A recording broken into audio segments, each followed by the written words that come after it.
Howdy, this is Mackenzie Franklin from SideGame LLC here in Colorado Springs, Colorado, and we are going to be continuing the re-rating of games. So this morning we took a look at all of the games in our SideGame library with my brother Jordan. He kind of issued a challenge to me saying, hey, let's make sure that we are actually rating these appropriately based on a specific criteria, and that criteria is going and looking at that BGG scale. So if you are unfamiliar with the BGG scale, the whole idea here is that we are making sure that we are looking at these and making sure they pair up well with that scale. So I'll put a link in the comments of what that scale is going to be, and that way you can reference it as we talk, and that way we can just kind of make sure that we're on the same page when I'm giving my opinions on these games in the future.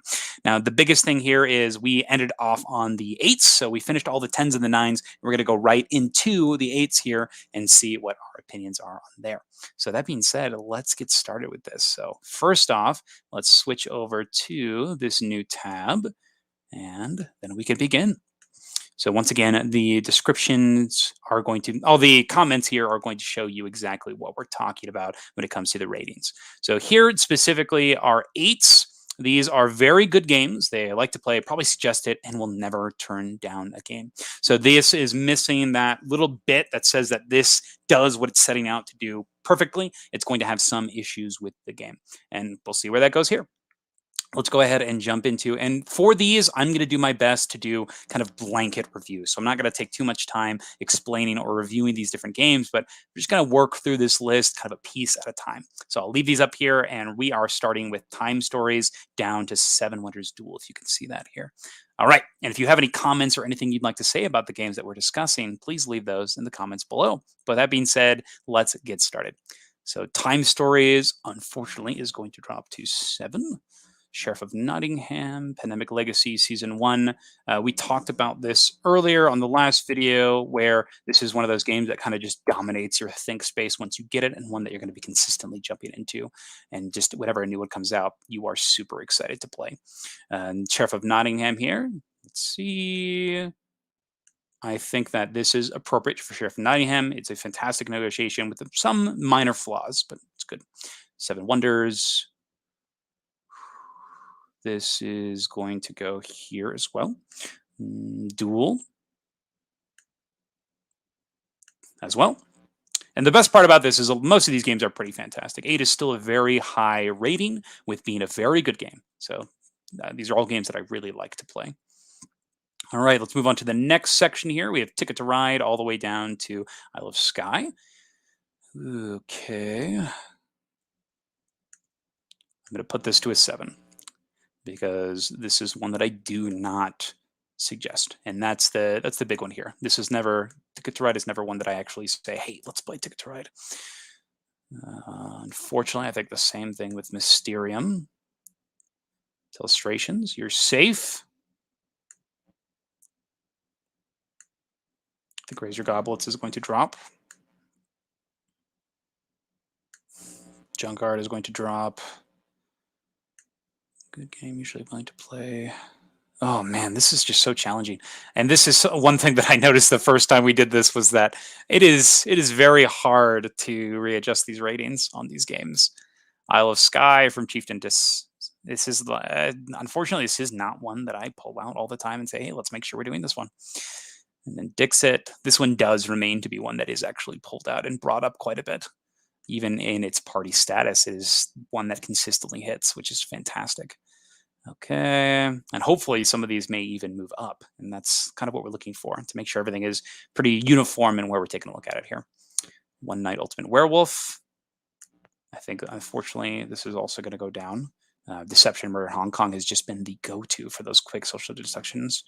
But with this, the big important thing is here, when we look at these games, we are looking at them in face value, not comparing them to others. And I think One Night Ultimate Werewolf is a very good game. Definitely usually willing to play. Yeah, but not one that I'm going to be suggesting all the time for us to play. Mechs versus Minions.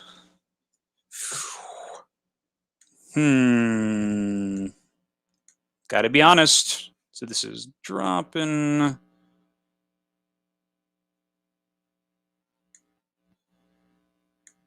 I think that this will also drop.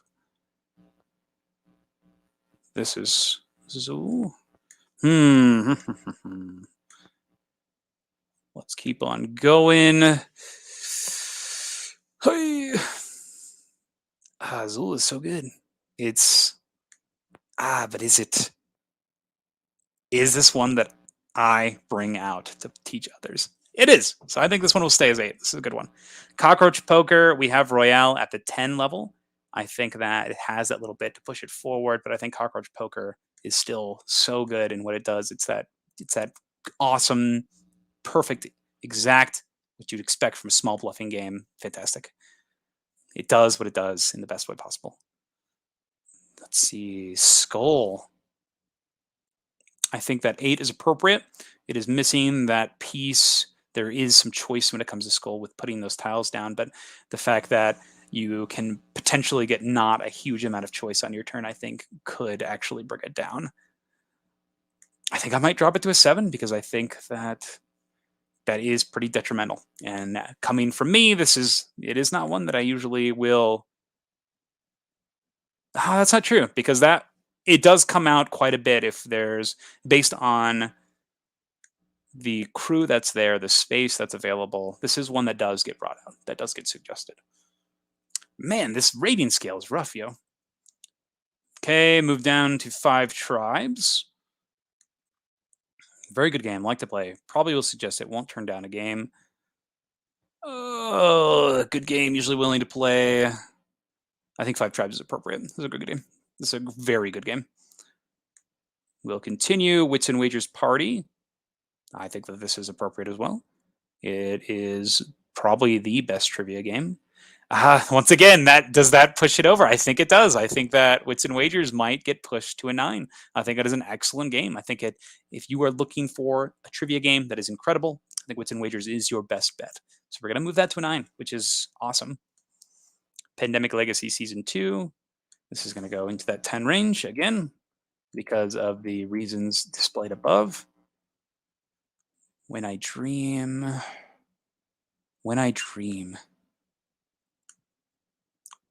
I think this one falls here. This is one that I do ask to play. I think that it's pretty fantastic. I think it does this hidden agenda extremely well. There are some issues with it, with some of the roles and the balancing factors here, but fantastic. Very good game. Very, very good game. Spyfall.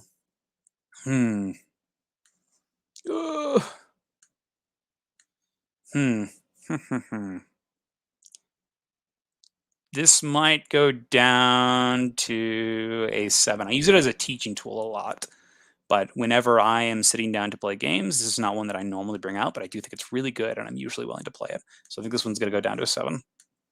Pulsar 2849. I think that the tech in this game is really well done. I love the different choices. I love how you can't do everything. That's super fantastic. This one will have to go, but is this one that I'm actually asking to play and pulling out? I won't turn down a game of it. I think that I am not asking to play this game, though, as much as I would like to. So I do think that this, unfortunately, has to go down to a 7. Ice Cool. I think that this is a 7 as well. I think that, but that flicking experience is so good. Is this, this hurts so bad. Got to stay on that baseline track. So this is a flicking game that does that flicking super streamlined, super well. It's a chase down everybody game. I think the point scoring is pretty wonky. I'm not a big fan of how the fish point scoring system works. I'm going to say this is let's go with a 7. This is not one that I'm asking to play, but that other people really, really enjoy, and I would be excited to play with them if they were really enjoying this one. So we're going to leave that at a 7 there as well. Next is Gallerist. I think this game is fantastic. I won't turn down a game of this. I will suggest this game because it's my favorite Lacerda game. I think that the thematics are on point. It does what it's trying to do with that buying and selling art extremely well. I love how the actions make sense here. I think 8 is appropriate for Gallerist. I think that's really good. So then Zolkin Mayan Calendar. I am going to drop this one down to a 7. It's not one that I find myself suggesting. However, it is a good game. I am willing to play it when other people ask. I think that this is really good stuff. That that difference between I'm suggesting it to the I'm not suggesting it, I think is huge. I am usually suggesting Teotihuacan over this one, or even Tequeño over this one. Let's keep on going. We've got Roll for the Galaxy, 8. I think that this is appropriate as well. Let's see. Looking at it as a zone, does it really good. I like to play it. I think that this is appropriate for a Roll for the Galaxy. I think it's a great little game. Grizzled. Hoi. This one here. Grizzled is pretty fantastic. I don't ever pull this one out, though, for being awesome.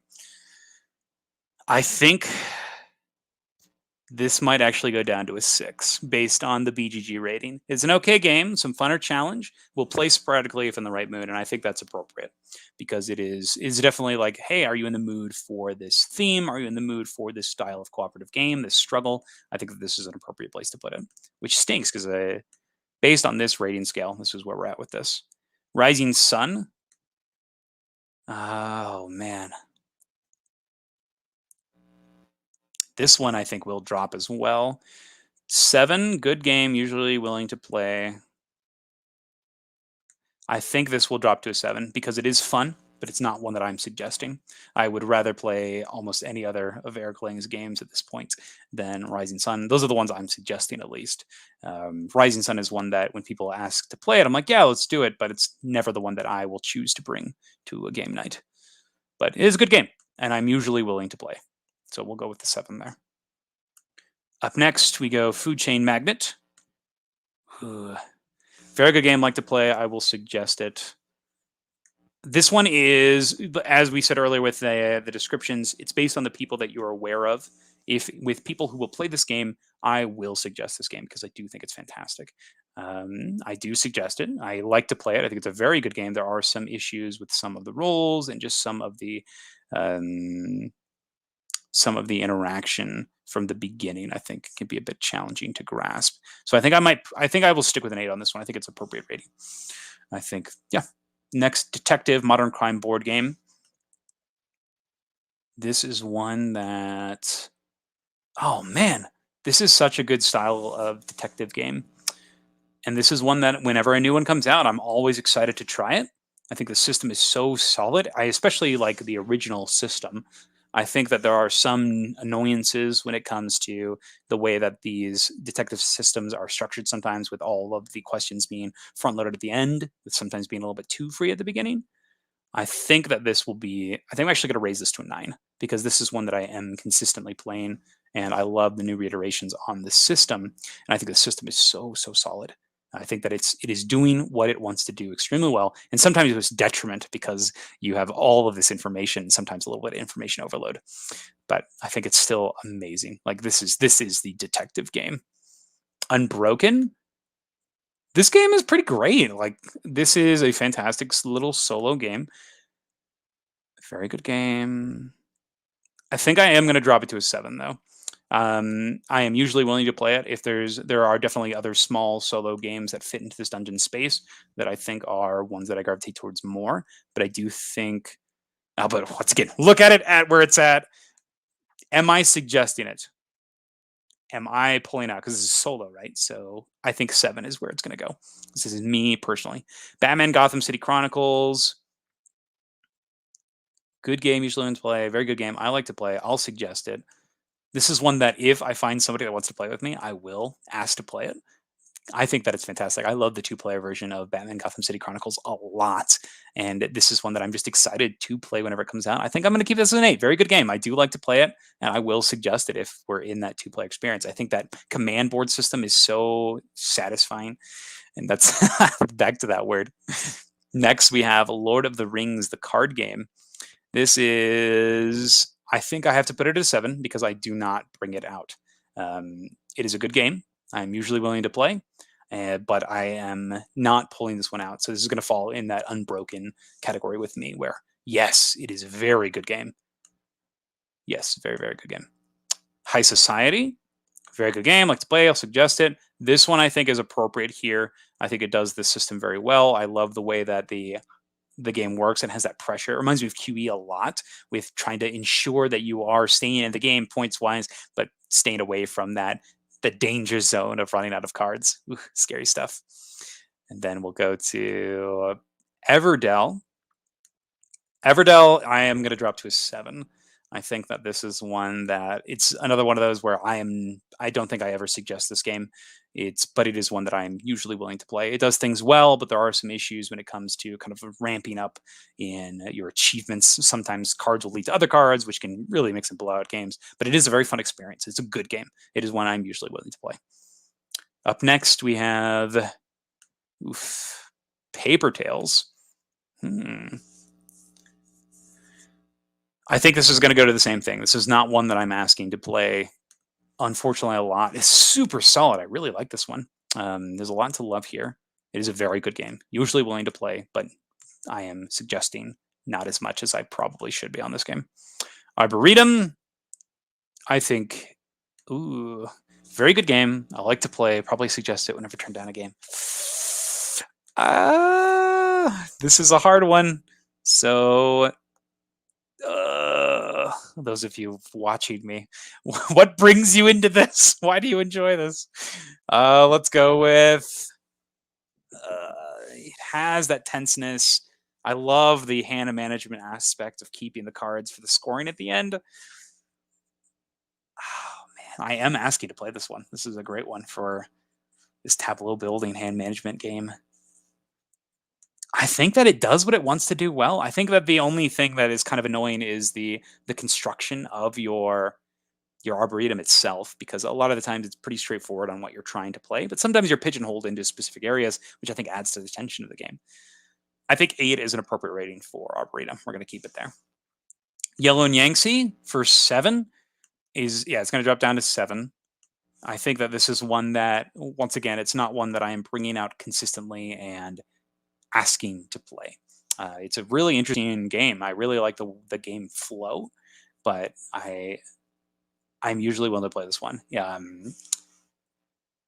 don't know how much more in depth I can get on this one without going too crazy. Some issues with the tiles and with just how the game can evolve, but overall it's very fun. I like this one. It's a good game. Up next we have Tifa Tashin. This is a great game too, but I think it's going to fall into that 7 category as well, where this is a good game and I'm usually willing to play it. Oh gosh. Let's see if I could just do a couple in a row. Escape Plan.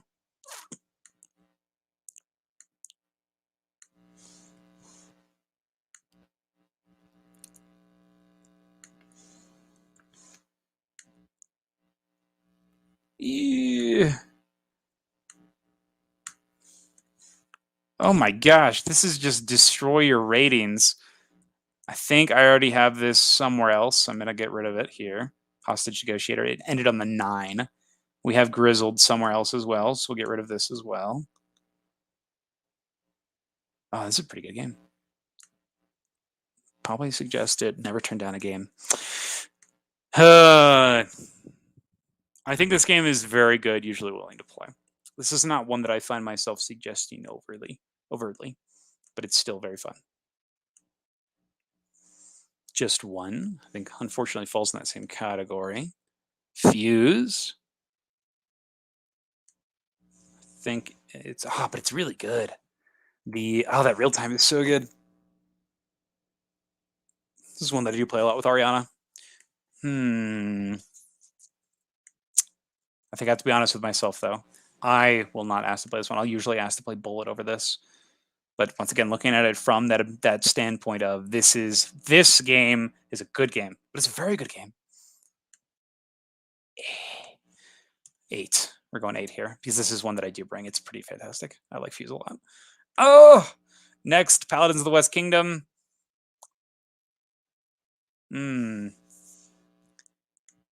I will put this at a 7. It is a very good game. Medium. I think this is also going to go at a 7.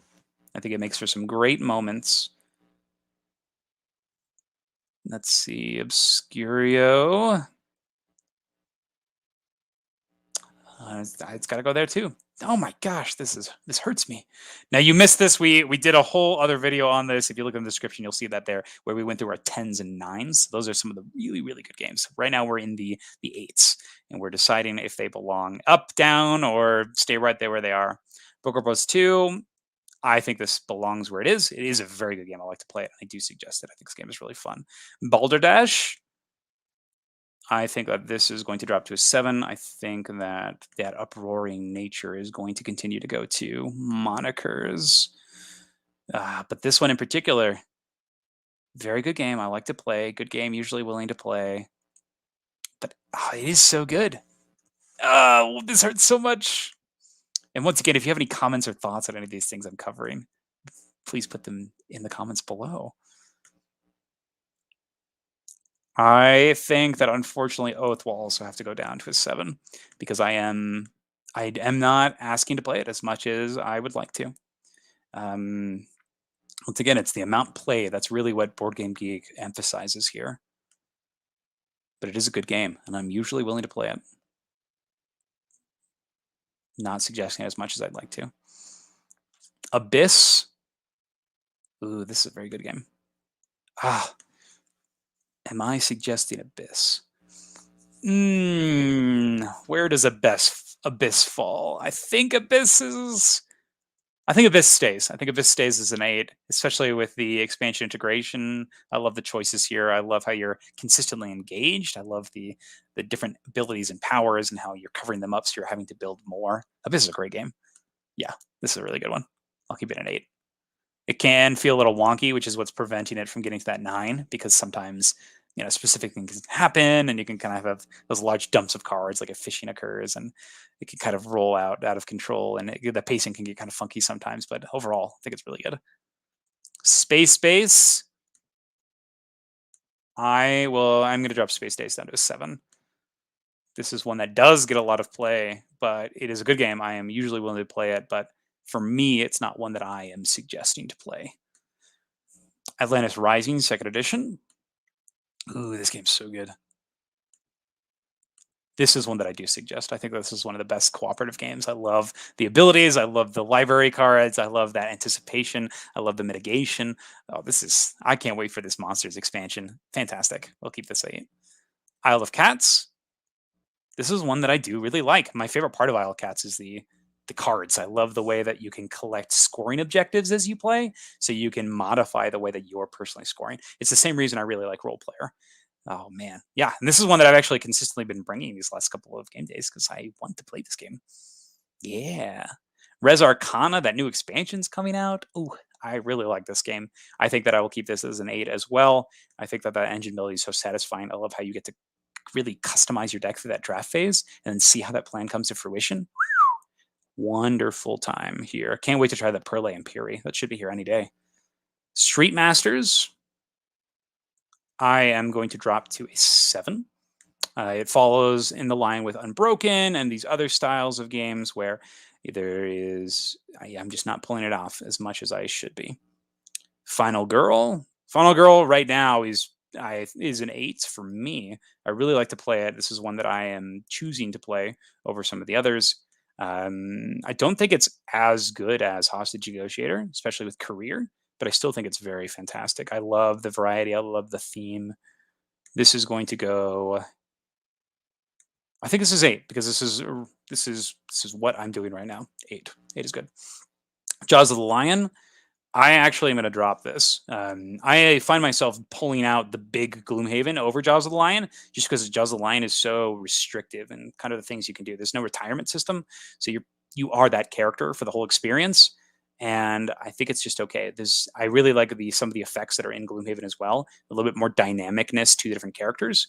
So Gloomhaven Jaws of the Lion is a good game. I am usually willing to play it, but I don't pull it off very often. It's not the one that I always gravitate towards.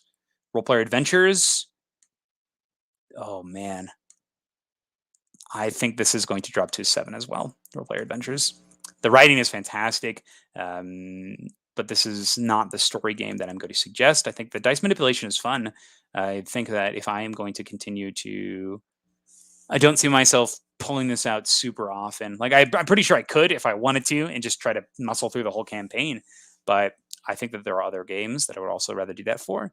And I don't think that this is a good game. It is a good game. Role Player Adventures is a good game, especially that writing is just a fantastic piece. But I will not probably suggest it. So I don't think that it's going to get up into that 8 category. Next is Cloud Age. I think Cloud Age is also going to drop to 7. I think it's going to be in that same category. Um, oh, this is so rough. I'm taking all these games I really like and putting them through this lens from game to game. Very good game. It is a very, very good game. But this, I think this one I am actually dropped to 6. I have a lot of fun with this game. Okay game. It's so fun to gather the resources and build your tableau and move around and put out the tiles. I'm going to keep it at 7. I think it is a good game. Up next, we have Star Wars: The Queen's Gambit. I think that this this is one that is pretty fun. It's pretty great. Like, this is a very good game. I do like to play this one. If I have a chance, I'll suggest it if someone has a copy. Friend Dan has a copy of this one, so I'm able to play that with him. It's pretty fantastic. So solo board game night. Almost bought Role Player Adventures. Box was too big. Yes, unfortunately. I think for solo in particular, it's one you really have to do your research on before you jump into. And yeah, that's like the first mission. I think I died like 3 times in the first mission playing true solo because I just was trying to experience it. What a rough experience. So I didn't realize how big the box is going to be, though. So it's kind of funny that you mentioned that. It arrived and I was like, what have I gotten myself into? Holy cow. But I do love the presentation. I love the carryover from the original Role Player, but the writing is really the standout in that game, in my opinion. But I don't know, something about it is just not. I'm not being like, oh, let's make sure we get this played. I'm pulling this out right now. Assassin's Creed is the game that I am consistently coming back to. It's a really fun game. Star Wars: Shadow Kingdoms of Valeria. I think that this is also going to drop to a 7. I really like the customization. I do not see myself pulling it out a lot. I think the dice drafting, the discount system works, but it's not anything like super, super, super special that I'm suggesting over other games. But still a really fun game. I really love the artwork in Shadow Kingdoms of Valeria. Obsession? Hmm. Oh man, this hurts. I think Obsession has to drop to a 6. No, it is a good game because that differentiation between good game and okay game. I think that Obsession is a good game, but it's not the one that I'm going to be pulling out all the time. That delineation between 7 and 6 is huge. Good game and okay. Good means it's like, oh, there's good stuff in here. This good game. Okay game is like it's it's all right. Like I think that's a pretty big step. So it is going to go down though to 7. Sorcerer. Oh, I like this game. Sorcerer is really fun. I love the combining of the decks, and the system is very smooth. It reminds me of like what Smash Up should have been. I know we're not supposed to compare games here and look at it based on its own merits, but I think this is a very good game. I like to play this game. I would recommend it if it was here because we don't have a copy currently in our library. It's on its way. We have it through the Kickstarter, but I think that this one is fantastic. So I think it's gonna stay an 8. I would like to play it more though. I need to play it more because it has these other modes that I think are super exciting and very interesting. I want to jump into those in the future. Alter Quest, I am also going to put as a 7. This is one that falls in the line of Unbroken and games of that area where I am choosing to pick other games over these, but this is still a great experience. Dwellings of Eldervale. Hmm. I think Dwellings of Eldervale is also going to drop to 7, which is wild because this was very high on my top 10 of 2020 when it originally came out. The more I play this one, though, the more it's so weird. There's so much variance in what you can do in Dwellings of Eldervale, but I find myself doing the same things because it's what's working. Getting those endgame scoring cards and building towards those, and just kind of drawing lots of magic cards. It just becomes like the way to play that game. Good game, usually willing to play. It is a very good game. I really love the put stuff out or pull stuff back. The combat can be very divisive for some people. I think that 7 is good. It's not one that I suggest, but it is one that I'm ready and excited to play when it does come out. Next is Under Falling Skies. I think this is going to drop down to a 7 as well. I tend to pull out for dice game, Hostage Negotiator, Final Girl, and a lot of the roll and write style games over Under Falling Skies, which is a shame because the system in Under Falling Skies is really fantastic. I love the picking when you're going to re-roll by using those white dice is wonderful. It's a great system. It is a very good game, and I'm usually willing to play it. It's one that I will pull out, but it's once again that delineation between the 8 and the 7. Youch. Okay, Lost Ruins of Arnak. I think I will also put down to a 7. That combination of deck building, worker placement. I think that the deck building is actually the thing that I have the roughest time with because you have a lot of options to do it, but you don't get to see your cards very often, and I think that can be really frustrating. I think also this game has a lot of incremental value, and sometimes it can be very frustrating. But overall, it is a fun experience. I love all the little knobs that you get to turn. I think this is a good one. It's a good game, and I'm usually willing to play, but it's going to fall on this one where I'm not going to be the one suggesting it. Whew. This is tough. Bonfire.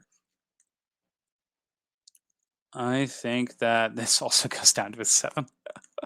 Oh, man. Let's do a rapid fire here. Nusfjord is going to 7. Fleet the Dice game is... Fleet is going to stay at a... I think Fleet goes to a 9. Fleet goes to a 9. Because it is excellent. It is excellent roll and write game. It is excellent engine building game. I love the solo mode and the prioritization of things just appearing. I think Fleet goes to a 9. Mythic Battles Pantheon. I would like to play this game. This is going to be an 8 here. I do need to play it more, though. This is one we're waiting on. Sherlock Holmes Consulting Detective. I think this is actually one of my... I think it's okay. It's an okay game. I think this is very much a mood-dependent style of game. I would rather play a lot of other detective games, so I think that's going to drop to a 6. Fields of Arl. This is a good game. Arl 7. Circle the Wagons. Circle the Wagons is an excellent game, I think. I think that is... Oof. I'm going to keep it where it's at. Circle the Wagons is an 8. It's a very good game. I do like to play it. I probably would suggest it. I think that there are some things that are lacking. I think the solo mode is fine. I think that the competitive is great. I think that there are definitely some things that you could pick that are clearly obvious in your decision making, and I think that's what brings it down for me to an 8. Sometimes your choices are very obvious. Airland and Sea. Ooh, Airland and Sea is very, very good too. I think Airland and Sea might go up. The more I play this one, the more I really, really like it. This is one that it's a new to us game from this year. And for the lane game, I think it's up there with Hanami Koji of being extremely, extremely good. I love how you get to know the cards. I love how you determine when you're finished with a round. I love how the things cycle, which changes the potency of some of the cards. Yeah, I think it's really good. This is an excellent game. I think Airland Sea is an excellent game. Ticket to Ride. We already rated one of those. We're going to get rid of this one. It ended up on a 7. It's a good game. Willing to play. Not what I'm suggesting. Spyfall 2, we also did the same thing with, so we'll get rid of that. Age of Empires 3, The Age of Discovery. This is a very good game. I think I'm going to drop it down to a 7 because it's not one that I asked to play, but when I play it, wow, it's a good game. So we're going to keep it there. That's 7. Same thing with Newton. Newton needs to drop to 7. It's a good game. Usually willing to play. The big thing that kills me in Newton is there's one of the tracks that's just really just not fun to do. And then some of the actions that you take are pretty anticlimactic, which is unfortunate because I really like these games where you're getting lots of combos after combos after combos. And Newton has ways that you can do that, but they're very sporadic in the way that it happens. Up next, Biblios, Quill, and Parchment. I think that I am going to drop this one to a 7 as well. It is fun. It's a good game. Usually want to play it. Beyond the Sun also needs to drop. If if I haven't bought a game for the library, it means it's, and I've played it from somebody else first, it means it's probably lower than an 8. I think that this one is good. Usually willing to play. Mysterium Park. Ooh, this is a good one too. This is so good for that cooperative section. I think that this one needs to stay here at an 8. I think it's a very good game. Very good game. I like to play it, and I probably will suggest it for that pure cooperative guessing game. I think it's really, really good for that. Does a good job with it. Imperium Classics, I will keep here. This is a fantastic solo game that I do consistently bring out. I think that it is, I will probably suggest it to myself. It's so funny. So we'll keep it here. I think it's good. I think the 2 players also really great. Yeah, this is one of the good ones from this year. Next is Aquatica. I think I will actually drop this down. It's got some satisfying systems, but I don't see myself suggesting it. I think if you do get this game, make sure you get Cold Waters. Cold Waters is pretty integral to the experience of this. Clever Cubed. This is one of my favorites of that clever genre. This is a very good game. I will suggest this to myself all day. You should see it. Our Ganshan Clever boxes are almost empty. There's like almost no packs of paper left on all of them. We've had to do some laminating, and we're going to have to switch over to the dry erase soon, which is crazy because those just get played so much. It's wild. Amazing game. I really like the Clever series. Railroading Challenge. Very, very good game as well. I really like to play it. And this is, once again, one that I will suggest either to myself or with small player counts. I think that it's fantastic. The Challenge Edition is wonderful. I really like the Challenge Edition. Arena of the Contest. This is a great skirmish game. I really like the special system in this game. It encourages you to play these really powerful cards, which is really fun. And I love how each character has specials. And you also have some that you'll get when you draft in the initial part in the multiplayer game. I see myself gravitating towards this one because I really like how the board is set up. You just pull out one of the arenas and you're ready to go. I think this one's really good. I think I'm going to keep it at an 8. I think this is a very good game. I do like to play it. I probably will suggest it if we have the 2. I want to dive more into the alternate ways of playing. I think that the solo is okay. I was expecting amazing things with that cooperative mode, but it's okay to me. I really like the tenseness of the multiplayer. And one of my favorite things is that when you miss, you still do stuff. And I think that's awesome because it rewards you for proper positioning still and actually lets you play out some of your combos and maybe even guarantee some hits, which is cool. So you're mitigating the luck factor, which I think is really nice. But I really want to try the dragon fights because, man, those dragon miniatures in this game are awesome. So Arena of the Contest, very, very good game. 7 Wonders, 2nd edition. Yes, I think this will stay where it's at. It is a great drafting game. Very good game. I do like to play, and I will suggest this one. I really like 7 Wonders still. Sanctuary, the Keeper's Era. This is a good game, usually willing to play. I think I'm going to drop this one to a 7. Once again, it's got that caveat of if I have not gotten it for the library, it's probably because it wasn't like, whoa, I had to make sure I buy this right away. And it's not one that I am going to ask to play over others. Up next, we have So Clover. I thought I rated this one already. Didn't I rate this one already? Let me go back up. There was one that we talked about earlier. It was next to Just One. Hold on. Let me go back. Oh, That's Pretty Clever. That's Ganshan Clever. What am I doing? This is a 9. I'm so sorry. I'm so sorry. Whoops. I got my names wrong. So Clover is a 7, as talked about before. Oh, I'm so sorry. I'm so sorry. I didn't mean. I'm going back up. That's So Clever. Sorry, you're going to an 8. You fall in the same line as the other one, and you are a very good game. I do like to play you, and I will probably suggest you. So bringing that back down. Oof. Okay, so we're back here to So Clover. All right, Cascadia. Cascadia is a great family game. I really like this one. We will go with, do I actually suggest it? The answer is no. That's not true, though. I do suggest it when we're playing with big families. It is pretty dang satisfying. And I like to play it. The tile system is solid. The choice is really good. I really like the diverse scoring, the different paths you can take, the routes.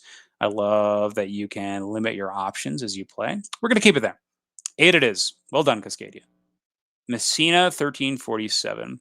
We've had this for a while, and unfortunately, I think it is going to drop into the 7 category. This is one that it just doesn't get suggested. It's fun. It's cool. I really like the engine building in it. 7 is not a bad game. 7 is a good game. Usually willing to play it, but we are going to drop it down to 7. This is one that is not being suggested. So that's why it's dropping. Next is Boon Lake here. Boon Lake, I think, will stay at an 8. It is a very good game. I really like to play this one. It does get suggested, and it's like, ooh, yeah, let's play this one. So satisfying the way you play it. I love the way the tiles are moving and that you're building out into this area and you see your area grow as you pioneer. I love the customization of the cards. Good stuff. Magellan Elcano, this I will actually keep at an 8. I would suggest this. I only know one person who has a copy of this, and this is an Essen release. So the reason we don't have it is because I just don't have a way to get it. But when it becomes available, I think this is one that I will get. I think this is a very, very good game. Very great auctioning, small game. I think it does it really well with public auctions on multiple things at the same time. I think it deserves its 8 status. Very, very good. Blood Bowl Team Manager, the card game. This will go to hmm. This is a hard one because Blood Bowl Team Manager is really fun. I really like the way it works. The decks, it reminds me a little bit of, well, it doesn't remind me. It has a lot of shared mechanisms of these battle line style games like Airland and Sea and Hanami Koji. But the cards that you're playing have some risk factors, and it's all about how you're playing these cards into these different fields. And I think it's a lot of fun. This is a very good game. I do like to play it. I think I would suggest this. The only thing that is keeping it out of our library is its out of print status and that there is some tight competition to this. The cool thing about Blood Bowl Team Manager, though, is that it does play multiple players, which I think is really awesome because you can have all of these different areas being contested for at the same time. And I love how the different characters play with the unique mechanisms in the game. I think this is definitely deserves a name. Very, very good game. I do like to play this one, and I would suggest it. Cartographer's Heroes. I think that this is. I might delete this one just because I know Cartographers is coming up as well. I think I will delete this one because I know Cartographers is coming up. Okay, and they're pretty much the same game, minus the variants of the creatures. Next, Fort. Fort. I'm going to put this down to a 7. I think it's charming. I think it's witty. I think it's fun. I do think that I do not suggest this one as often as like. There are some issues with kind of the power of the actions. You are able to do stuff on other players' turns. I feel like you're doing a lot of the same things in this game. I think the cats and the dogs add some really good variants to it, but I do think it's still going to fall in that 7. It's a good game. I am definitely usually willing to play it, but this is not one that I'm suggesting all the time. The artwork, though, is on point. So, so nice. Diamant, Ink and Gold. Whew. Very good game. This is a very good game. High player counts are really good. It's a good game usually to play. 6, okay, in the right mood. What do we think? This is rough. This is rough.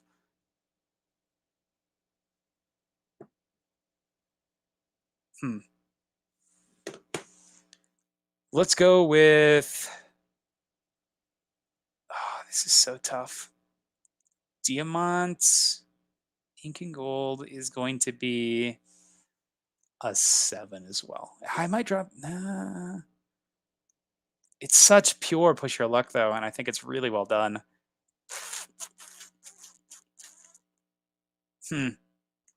Let's go 7. 7. Push. Yeah, it's a good game. I am usually willing to play it. It's fun stuff. Golem. I'm going to drop Golem to a 7 as well. I think that it is a good game. Usually willing to play. Haven't sought out a copy for the library. I know it's hard to get, but I also know that there are always ways to get these games. Mandala. I think is also going to drop down to 7. Commit Blood and Sand. It's also going to drop down to 7 because once again, readily available, but haven't got it. We'll usually win the play though. It has very solid mechanics and systems. Whew. And those are the 8s. Jeez, just went and destroyed some things. So now 8s here, 7s are good games. These are things that I'm usually willing to play. So not ones that I'm bringing out and suggesting, but these are games that I am willing to play. So let's re-update that. And let's bring it out. All right, Raptor. I think this is spot on. Jamaica. I think I'm going to drop this down to a 6. This is an okay game. We'll play sporadically if in the right mood. Raptors, fantastic. I really like that game. This is, we have these already on the ratings, so we'll get rid of that. Code names. Code names. Good game, usually willing to play. I think I'm going to drop this one as well. Code names is fine. It's an okay game. Some fun or challenge. I will play sporadically if in the right mood. There are other party games that you saw earlier that fall into that category. Let's go with Spotted. I think Spotted is really good at that. Oh, what is it? What do you call that? Memory recall speed? I think Spotted's one of the best speed games out there. Universal language. I love how you need to match symbols, and there's nothing crazy, but there's a lot of fun things you can do with those symbols. I think I might raise this to an 8. I think that is a very good game. I do suggest this. I think this is for what it is trying to do, matching set collection. I think it does a great job with this, and I will suggest this as that speed option. Splendor here. It is a good game. I usually want to play it. Okay, some funner challenges. Play sporadically if in the right mood. I think 7 is fine for Splendor. Sushi Go. Good game. Usually want to play. Yep, I think it distills drafting really well. Escape Room, the game. This is the one with the box, right? I think this has all the keys and I think it's fine. I have not gone to do that, so we're gonna go 6 because I think it's fine. I think the puzzles are not as interesting as exits and unlocks, and I think that there's a reason that this one is not quite talked about as much as others. It's okay. It's an okay game. Some fun or challenge. We'll play sporadically in the right mood. I think that's perfect. Okay, Scythe here. It is a good game. Scythe is a good game. I am usually willing to play. I think that is a perfect rating for Scythe. It is a good game, but this is never one that I'm going to suggest. Century Spice Road, I think falls into. I might drop Spice Road to 6 because it is an okay game. It's some fun or challenge at least. No, this goes to 7. It is a good game. Spice Road is a good game. I'm usually willing to play this one, but once again, not going to suggest this one. Viticulture Essential Edition, I think, hits this as well. Good game. I am usually willing to play it. Not what I'm suggesting. Puerto Rico, same thing. Sagrada. I think I might drop Sagrada. Some fun or challenge. We'll play sporadically in the right mood. I'd like to play it.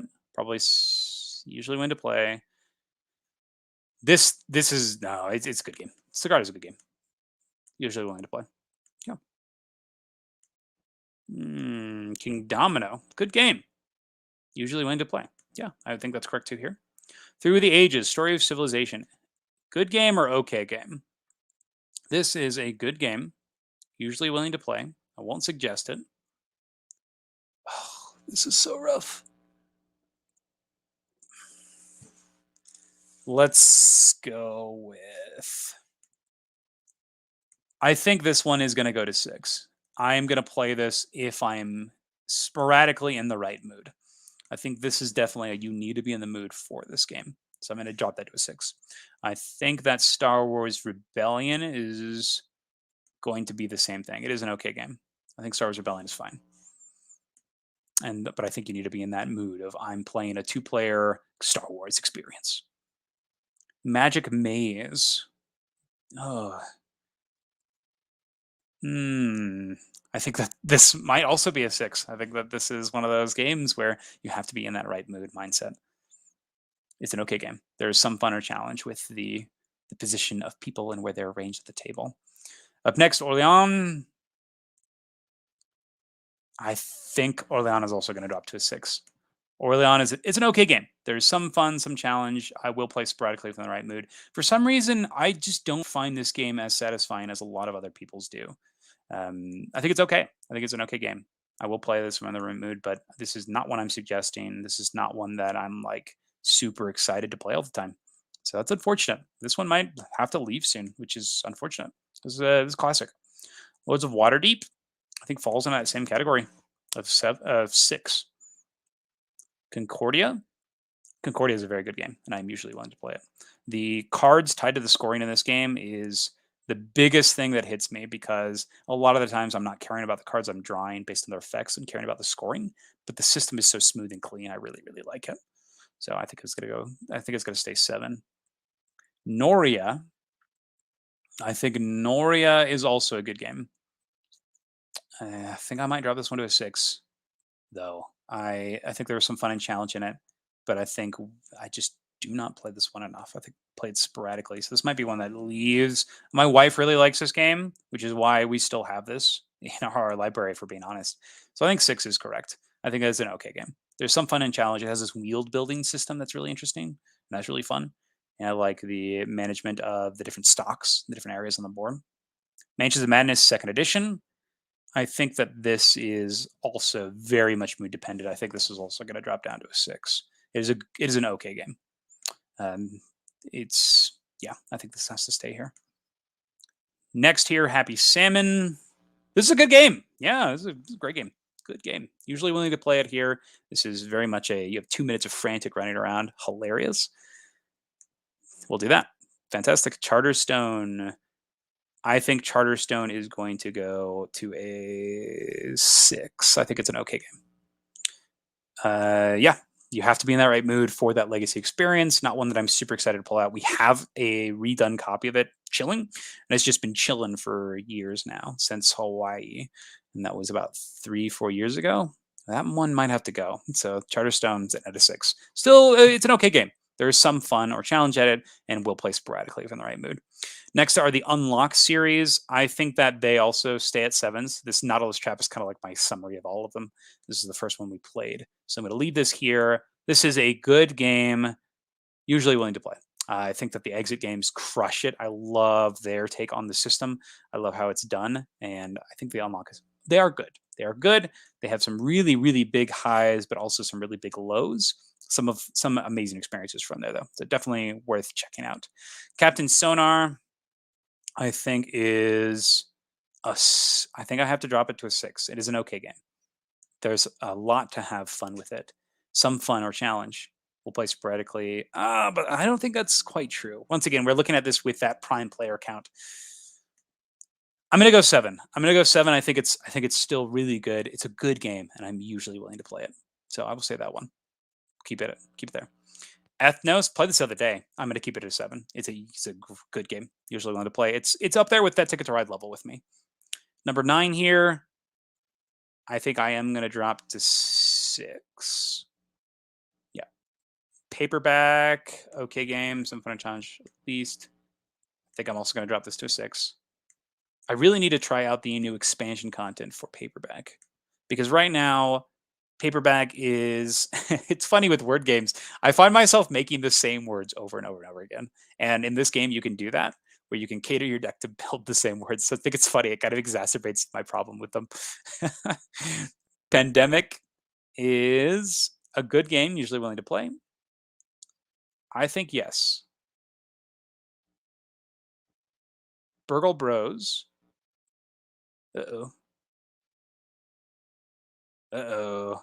I think I may have reset my whole list here. Hopefully this takes us back to where we were and doesn't change anything too drastically. Uh-oh. It's reset the page.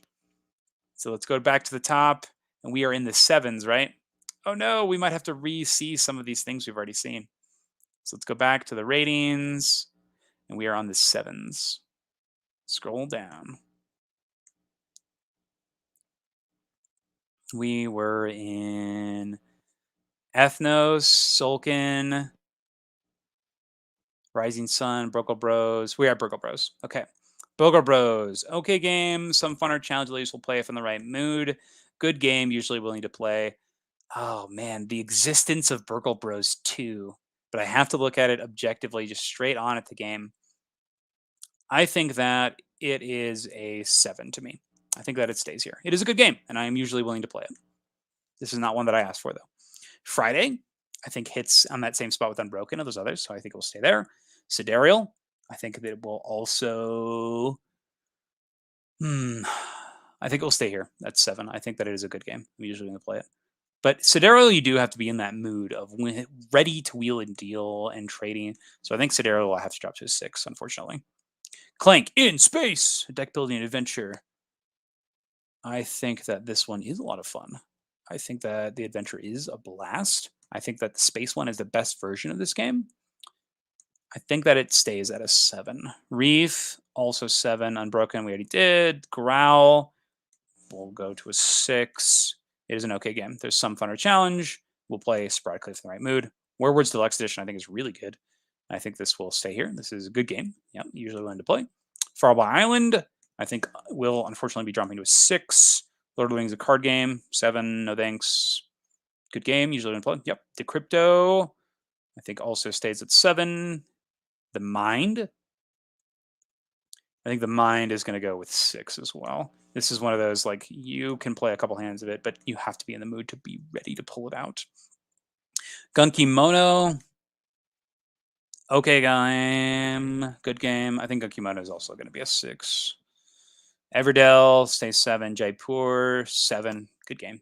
Good game. Reckoners, 7. Yep, good game.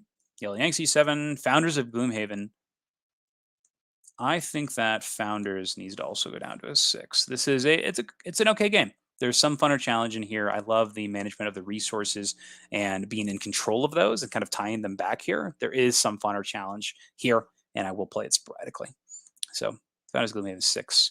Container, this one's really fun. It's a good game. I'm usually willing to play this one. It's fun. I love the player controlled economy here and the moving around. How to Rob a Bank, I think this is going to go down to a 6. I think that it is an okay game. It has some fun and challenge with the cooperation and coordination. Yeah, it's good. It's a good game. It's okay game. Okay game. Oh, but it is a good game. How to Rob a Game is actually a good game. So, very good game. Usually willing to play. I think that hits that on the nail here. Oh man, if you're watching this, I am curious to know what sort of things you think about this game, about these games I'm talking about. If this is interesting to you, if this is a video you'd like to see in the future, I do think that this was a bit better with some of those higher games. It's a bit more grieving with having to run through them. So we'll see what happens. Let's keep on going. I am committed to finishing this today. I just want to be done with this and put it to rest. So we'll continue here. We have How to Rob a Bank, This War of Mine, the board game. I think that this is going to go down to a 6. I have to be in the right mood to play this, but it's an okay game. But it's a good game. The theming is so strong. The mechanisms are great. The exploration is really, really strong. I think that this is one that I do play, though. I think I put this with Unbroken and with those other styles of games because it is a fantastic solo experience. Yeah, we're going to do this. We'll put that one there. Okay, next is Spy Club. I'm gonna put this at a 6. I'm gonna put this one at 6. This is an okay game. This is just okay. The puzzle of collecting the different sets of colors and trading them in. It's an okay mechanic. There is some fun and challenge, especially with the system of upgrading the game as you play. There's like little abilities and powers that you get. It's an okay game. Tifa Tashin stays at 7. Fox in the Forest, good game. Usually willing to play. I would say yes on here for Fox in the Forest. Coup, I think we'll go with. I think 7 is appropriate for Coup. Welcome to, I think, is appropriate. Western Legends is good. Usually win to play. Lockup, a role player tale. I think it stays here. Game to pick a game or council. Game to pick a game cracks me up. I think that it will be a 6. It is some fun, some challenge, but it's definitely a gimmick. Using it to actually attempt to figure out what other game you actually get to play. I think Bargain Quest is going to drop to a 6. It is an okay game. It has some fun or challenge in the way that you are drafting these cards and trying to sell them, but it is. I'll play it if I'm in the right mood. It's an okay game. The randomness can be a bit heavy sometimes. Up next, Tidal Blades keeps it 7/7. Legacy Dragonholt. I think this is a very good game. It's a good game. Great storytelling game. Yeah, I think it just deserves 7 status. Same thing with Wingspan. I think it's a good game. Mage Knight, I think I am going to drop to a 6. I think that there is fun and challenge in here. You have to be in the right mood for Mage Knight. I am not usually willing to play this though. I don't know why. There's a lot to love about Mage Knight, but it's not one that I gravitate towards a lot. Up next, Agricola. I think that this is also going to go to a 6. I think that it's an okay game. Some fun or challenge. I think it's good. Stone Age, good game. Usually willing to play. No, this is not one that I ever seek out to play. It's okay. It's an okay game. Some fun or challenge with the collecting the resources and collecting the sets of buildings. It's okay. Millennium Blades. It's a good game. Usually willing to play. I think yes on this one. There's a lot of cool variety in deck building construction. Great simulation experience. I really like this one. Gloom of Kilforth, I think, unfortunately, has to drop down to a 6. And this might affect my backing of Call of Kilforth, because I think that there are some things that just are preventing me from playing this. I have to be in that right mood. There is some fun and challenge with this emerging story. Youch. Crokinole, good game, usually in play. Yep, I think this is a great flicking game. Aeon's End. Good game, usually when to play. Okay game, some fun challenge at least. I think this definitely has the challenge and the fun.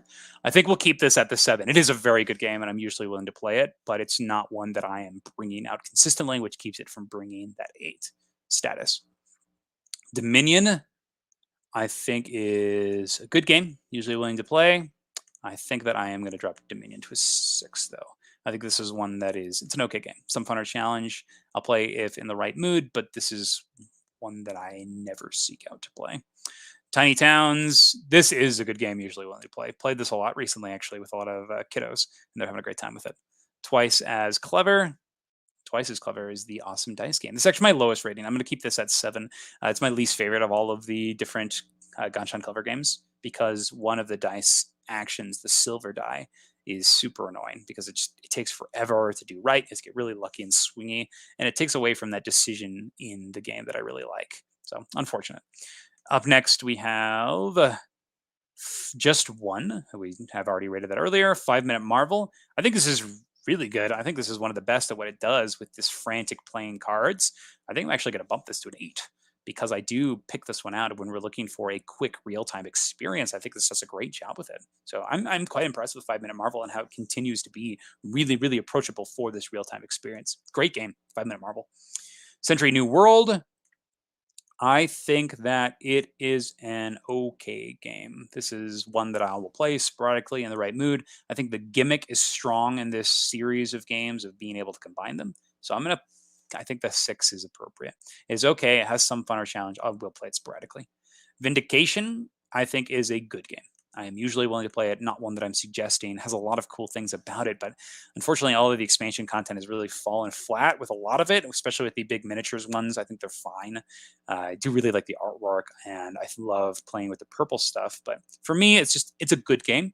It's one that I'm usually willing to play, but not one that I'm ever suggesting or seeking out to play myself. Dune, this is the 2019 version, the redo from Gale Force 9.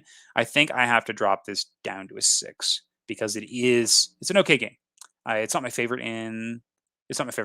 It's not one that I'm asking to play, and there are definitely some flaws. But if you're in the right mood here, if you are excited to live a Dune experience in this large amount of these characters with these really cool asymmetrical abilities, I think this is a great pick.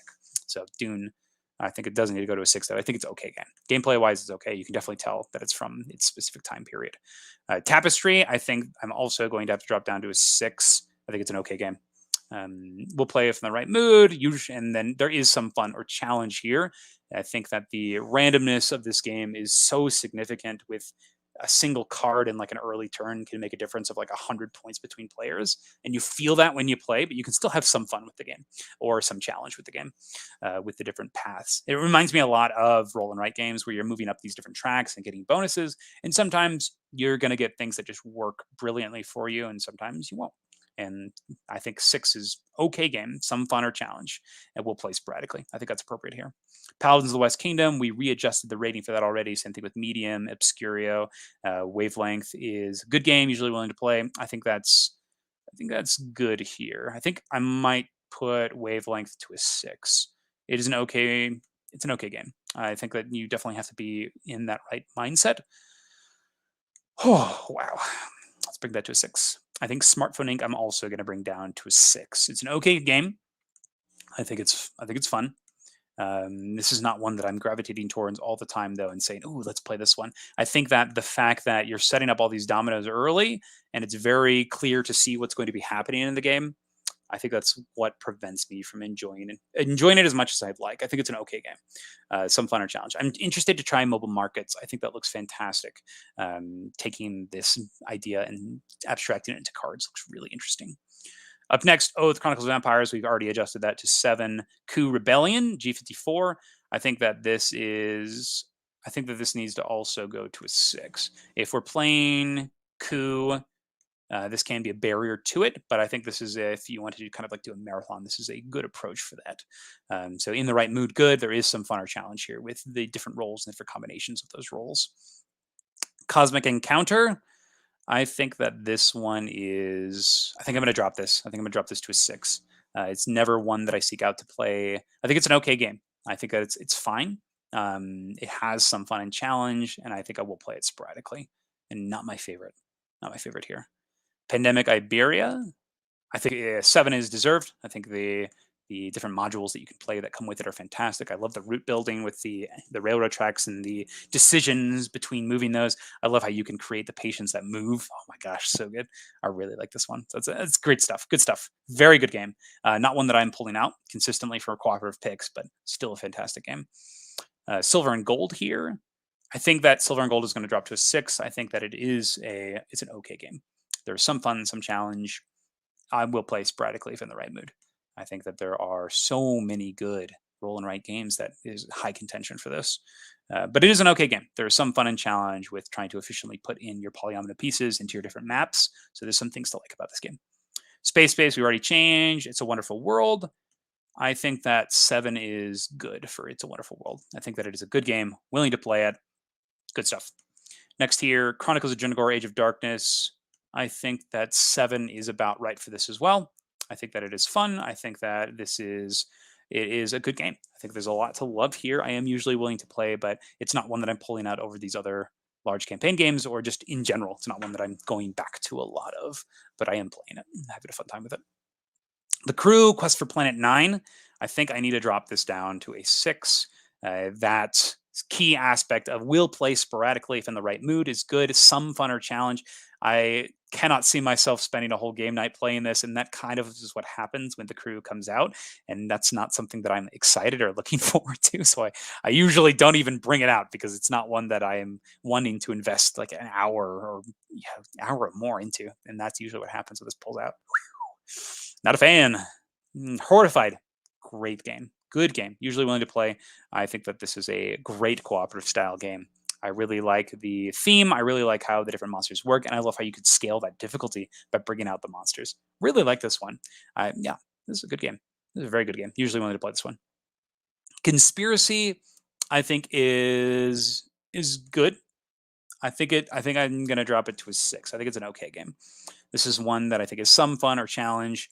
I think that your moves in this game do become a little scripted as you play. So I think that's where we're going to keep it. Hey, good to have you back, Mom Gamer. Welcome to the stream. We are finishing up our stream from earlier where we went through and adjusted all the ratings based on the BGG scale. So we're going back in there and taking a look back at these and seeing what's appropriate and what's not. So we're continuing this list. So we're right now drudging through the 7s, and we've still got quite a bit to go, but we're making it. Pandemic Fall of Rome is going to be a good game, okay game, some fun challenge at least, play sporadically. I think Fall of Rome is, I'm going to put lower than Iberia. It's still I wouldn't say it's an okay game, though. I think it's a good game. We're going to keep it at 7. I think it presents its own unique challenges and strengths, so I think that it will stay here at 7. Street Masters, we already went through. Nemo's War, 2nd edition, I think I am going to put down to a 6, though. This one it goes in that same area of games with Mage Knight, where it's not one that I find myself pulling out a lot. Yeah, it's rough. This has been rough. It's just deconstructing the top 10 lists. Sorry, not deconstruct top 10 lists, but deconstructing my ratings and reapproaching them with this idea of bringing them from this baseline from the BGG ratings and making sure they fall in line exactly with that, and looking at them through the lens of standing on their own at their best player counts. So it's challenging. It's definitely challenging. Okay, we will continue with QE.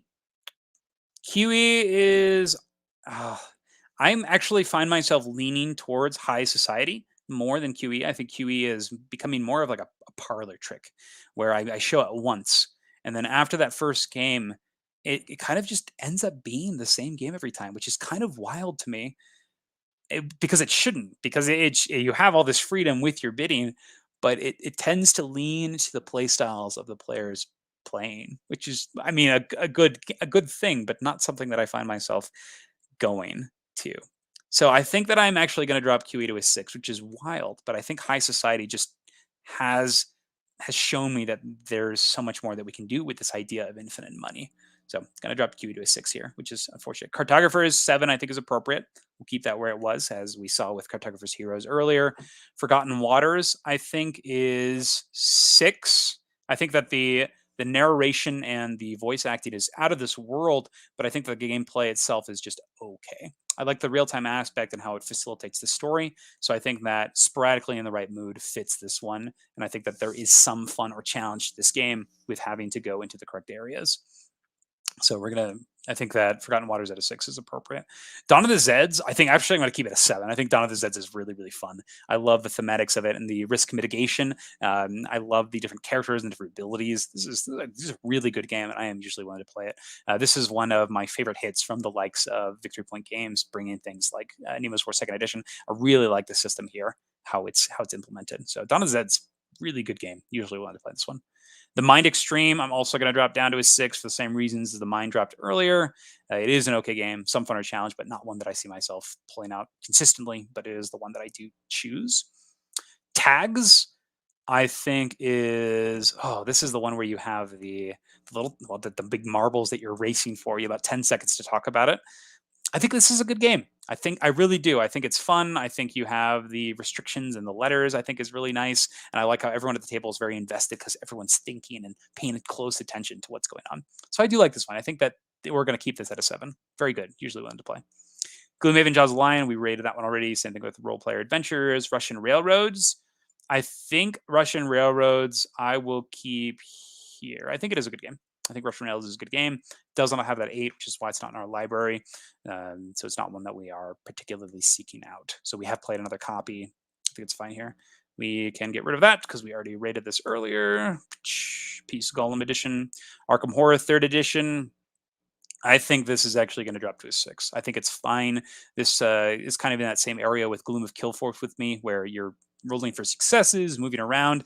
But I just think that the freedom and the choice in the Arkham Horror, the card game, I think that's what I'm looking for in this game. I know we're supposed to look at these directly, objectively here, but this is one that I thought was fine. You don't have a lot of actions on your turns. You're not able to do much.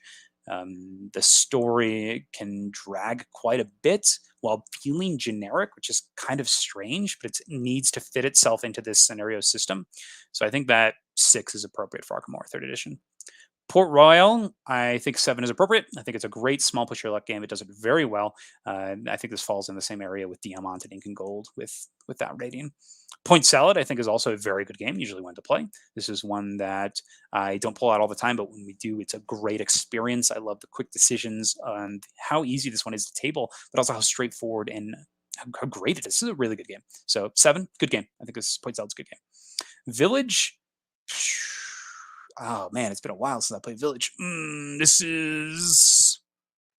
I think that Village is. I think I'm gonna drop Village to a 6. I think it's an okay game. Some fun or challenge, play sporadically.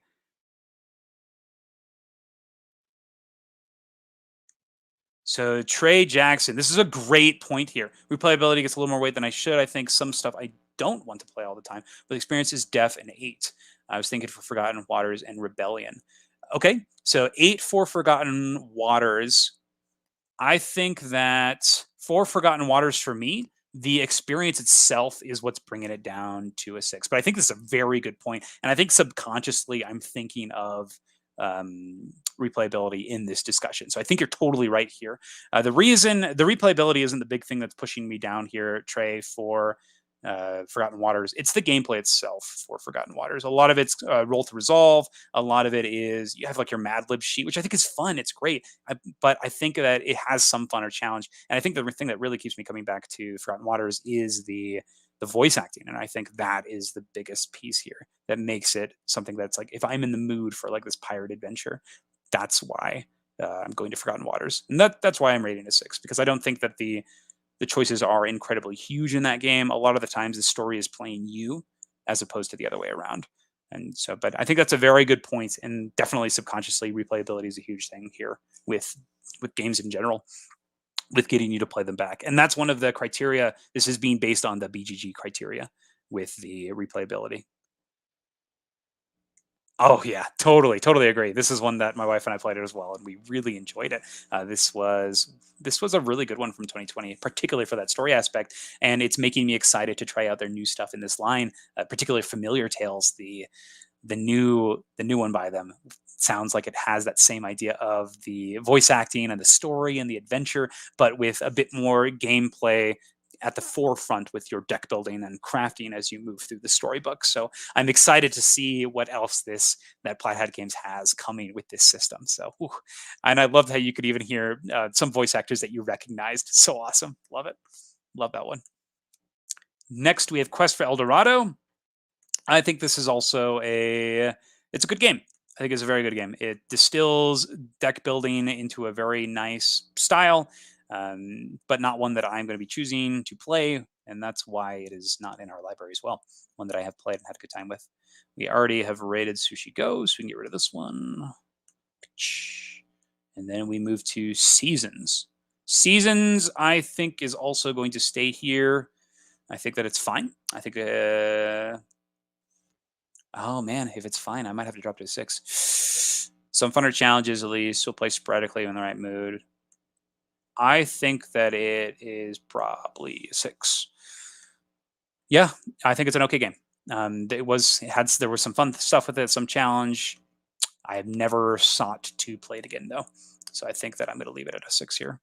Some of these games I've not played a long time. Tiny Epic Galaxies, good game, usually willing to play. I think that is such a very straightforward game. I think that the follow mechanism is still one of my big points on this game that I have some issues with. Culture is so important. You need to get it so you could follow, and it is just so critical. And if you don't, you can get left behind so much. I think that I think I might drop this to a 6, because some of this, I think that there are some issues with the game that I can't overlook, and it does prevent me from taking it back up, because it is such a simple game, but it does have some issues that I think permeate the experience and how well you're going to do with that experience. Lost Cities, I think 7 is appropriate. This is a good game. Yeah, I'm usually willing to play it. Not one that I own, but it is a good game. If somebody has to play it, definitely will play with them. Number 7, Gugong. I think that I think I'm actually going to drop Gugong to a 6. I think Gugong is fine. I think it's an okay game. There is some fun to be had with them modifying the cards and picking things, but I feel like a lot of your decisions are here in this one as well to what is the best. And I don't feel like I'm making a lot of big choices, but I'm having some fun or some challenge with this game. And so yeah, it's an okay game here. I will play it if I'm in the right mood, but will not be getting a copy for the library. I think it's okay. 6 is okay game. Oh my goods. Well, I think I'm also going to drop this to a 6, unfortunately. I really like this system, but the game-wise, I think it's an okay game. I think it's an okay game. There's some fun in picking the different cards and pushing your luck for specific aspects, and there's a bit of a challenge there. I think you need to be in the right mood and mindset to play this one. I think it is an okay game. I think it's an okay game. I really like the Expedition to Newdale expansions. I love how they're adding these new missions and new cards. I love the characters and events that can add to some of that, some of the either things you like or some of the issues to it. So there's good things to like there, though. I really like Oh My Goods. It's a fun one. That's an okay game. I guess I shouldn't say I really like it. It's an okay game. Ultra Tiny Epic Galaxies, I am putting with there. We already rated Cloud Age in the last video, went to 7. Ticket to Ride, that's already in with the rest of those. I will lump those together. Margraves of Valeria, I think I am going to drop to a 6. This has that same issue that I have with Concordia, except I don't think it's as smooth of an experience where you are collecting cards for their symbols. So you're more focused on scoring than you are for the abilities and just trying to make do with what you have when it comes to the abilities. I think that it has some pacing issues when it comes to the combat and reward issues to that as well, but it is an okay game. It has some fun to be had for sure with this game. I love the artwork. I think the solo mode is really well done. I like the event system with the mini micro expansions. Yeah, I think this is one that I will play sporadically if in the right mood. But it's a cool experience. I really like. Margraves of Valeria is an okay game. Don't Mess with Cthulhu. I think Don't Mess with Cthulhu is really good. I think that will stay at its 7. It's a good game, usually willing to play. It's a great social deduction game. It plays low player counts really well, and I think that it adds some interesting ways that you can lie in the game. And I think that a lot of games need that. And that's why I like Deception Murder Hong Kong so much. This does great with having to declare the amount of the negative and positive cards you have. Super cool. Great one here. Super Skill Pinball 4K. I am actually going to put this at number. I think this is going to be a 5. It is an average game. I think that it is slightly boring because literally 3 of the 4 boards I think are really boring, and you can take it or leave it. The best board is the Dragon board, and if you're getting it for that one, it'd probably be a 7. If you're just getting that board, if that was a roll and write all by itself, but the whole package and the system, I think most of them are pretty average or pretty slightly boring, because a lot of the times the best plays is to just go back and forth because you're trying to get bumpers, which in a pinball game is so quick, right? But if in a roll and write, it can get pretty irritating and pretty boring. So that's going to go to a 5. But I think the Dragon one is awesome because it doesn't have that issue. You actually have tough choices when it comes to the bumpers, and you have upgrade paths.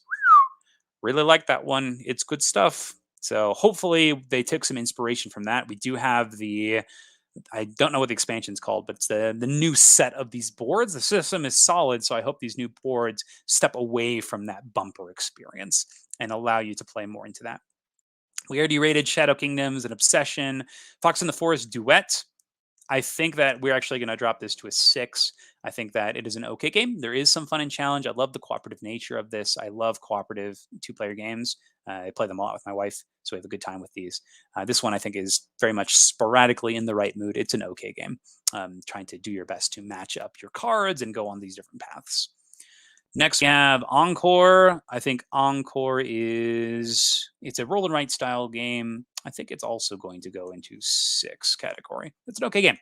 It has some fun, has some challenge with deciding when or where to take those bonuses. I think that if you get those new maps, you can have a lot more fun with it with changing up the areas. But it's an okay game. There's definitely a huge first player advantage to this game, and that can really be a detriment, especially if you're playing it consistently. And that could be kind of frustrating. Up next is Agropolis. I think that this is appropriate. I think that both of these games, Agropolis and Sprawlopolis, both should be the same rating here. They're good. They're very good games. I'm usually willing to play them, particularly in the solo and the 2-player cooperative. I think are really well done. I love the different objectives here, and I love how you're gonna go through that whole deck of cards, and you don't know when they're coming. You don't know when they're going to be coming out. So this is a very good style of game that uses that path mechanism that you see in a lot of these route building solo games. So Agropolis and Sprawlopolis, I think, are both 7s here. Dinosaur World, I think that I'm actually going to drop this to a 6. I think that it's an okay game. It has some fun challenges. It will be played in the right mood if you're looking for that theme park style game. It is just okay to me, though. It is not one that I am ever playing out. It's not one. I think that 6 is appropriate for Dinosaur World. I think it's unfortunately the best in the series from that Dinosaur World game. But I think the Roar and Write here, this one I think is actually a good game. The biggest thing that's preventing Dinosaur Island Roar and Write from making it to the 8 is that the polyomino placing is not very. It's not very fun because none of your polyominoes can touch each other. So they're basically all squares because you're just putting them in spaces so that your roads can connect them. So you're missing out on like a key aspect of what makes these polyomino games fun, which I think is a little frustrating because I think that with that small slight rules change, if they did something with that, it could have made that game. It could take it from a 7 to 8. But I think Raw and Right is my favorite out of all of the Dinosaur Island games. Next is Rurik Dawn of Kiev. I think this is also a good game. It's one that I am usually willing to play. It's not one that I am going to suggest, but I do think that programming is just so much fun. I think the expansion adds a lot to it by actually incentivizing combat in specific areas. Oh, man.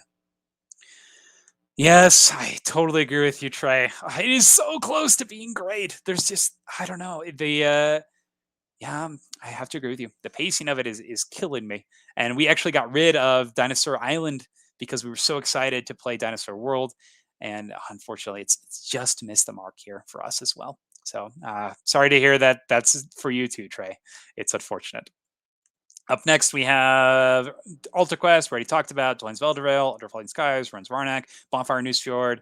Kingdom Rush, I think, is Kingdom Rush Rift in Time.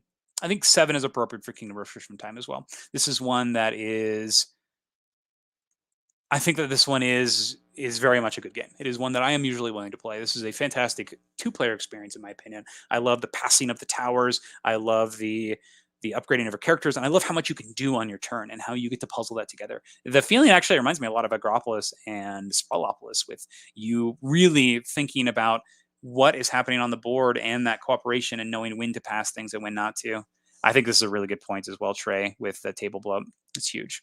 I really like the scenarios as well in Kingdom Rush. I think they're a lot of fun and they're very challenging.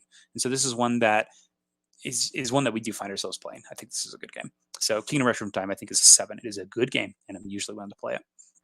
5-Minute Mystery, I think 7 is appropriate. I am going to probably be playing 5-Minute Marvel over 5-Minute Mystery, but I still think that this is a very good game, and it's one I'm usually willing to play. I love the rotating roles in this one. You have somebody looking, somebody finding, and somebody turning the dial, and I love that you're passing them as you play, and I love the different scenarios in this. They add to the difficulty and just the fun, and something that's going to get you back in playing. So I think it's good. I think 5-Minute Mystery is really well done. Mage Knight, the board game. This one is, I am going to drop this to a 6, as discussed earlier. I think that this is an okay game. It has some fun or challenge, but I do play it sporadically. And I think that's key here, is that I play it sporadically, even with the huge amounts of variability in the mages and how you're constructing your deck. Mage Knight is not one that I am bringing out all the time, but it is an okay game. It is one that has a lot of opportunities. I may lose a bunch of solo gamers for doing this, but just giving my opinions here, I think it's an okay game. It has some fun with kind of traversing this world and building up your characters and taking on these giant fights, but it does get played sporadically. And I think that needs to be, I think I gotta be honest on here, right? Based on going on those BGG rankings. Solomon Kane, I'm also gonna drop down to a 6. I think it fits on that same category. It has some fun and challenge, will play sporadically. The stories are great. The writing's fantastic. But it's just an okay game. It's an okay game. The dice placement is not the most compelling thing in the world, but it is fun. It is still fun. So it's not an average game. It is not slightly boring. So I will not be putting it into that 5 category. Man, 5 is rough. Up next is Orchard. Orchard, I think, deserves the 7 spot as well. It is a good game. It's one I'm usually willing to play. It is exactly what it tries to be with a solo matching style of game. Yeah, it's because of its accessibility, it's one that does get played quite a bit. And the funny thing is sometimes I'll bring this game if I know that I'm going to be playing something with somebody with AP, and I'll have a game of Orchard hanging out in front of me while I'm waiting between my turns. So I think that this 7 is appropriate. I think it is a good game, and I am usually willing to play it. If I sit down to play a solo game, though, I'm usually going to pick a different game instead of this one. So I think that's why it's going to be a 7 and 7 and 8. Up next is Battleline Medieval. I think 7 is appropriate for this as well. I love the variability when it comes to the trader cards. I love that the more that you take, the more your opponents are able to, and they kind of have the lead on that. I really like that. I really like the way that the cards go forward, and I like the variance that you can take between when you actually score the points. So I think this is a great take on this game. I think I'm going to leave it at the 7 here. I think it is a good game. I am usually willing to play it. I think I will reach towards Hanami Koji or Airland and Sea over this, though, because I like how the abilities are tied to the cards, and I think that the interesting mechanism of I'm not supposed to do this, though. I'm not supposed to compare to other games. I am not bringing this one out, so this is going to be a 7. It is a good game, and I'm usually willing to play it. So yes, I'm going to leave this here at a 7. Good game, usually willing to play it. So next is Blackout Hong Kong. I think I am going to drop this one as well. I think this one goes to a 6. I think that this is an okay game. It has some fun or challenge with the building up your different areas and deciding when to pull them back. I I think that it can have some fun or challenge to it. I'm not asking to play this one. Whew, I feel like I'm just saying a lot of the same things here. Whew. This is tough. We're almost at the end of this page. Blackout Hong Kong, set a watch. This is, I think I'm actually going to drop set a watch to a 5. I think this one is average. I think this is an average game. This is not one that I ever asked for. I do think it is slightly boring. I think you can take or leave this one. I think the expansion might be good.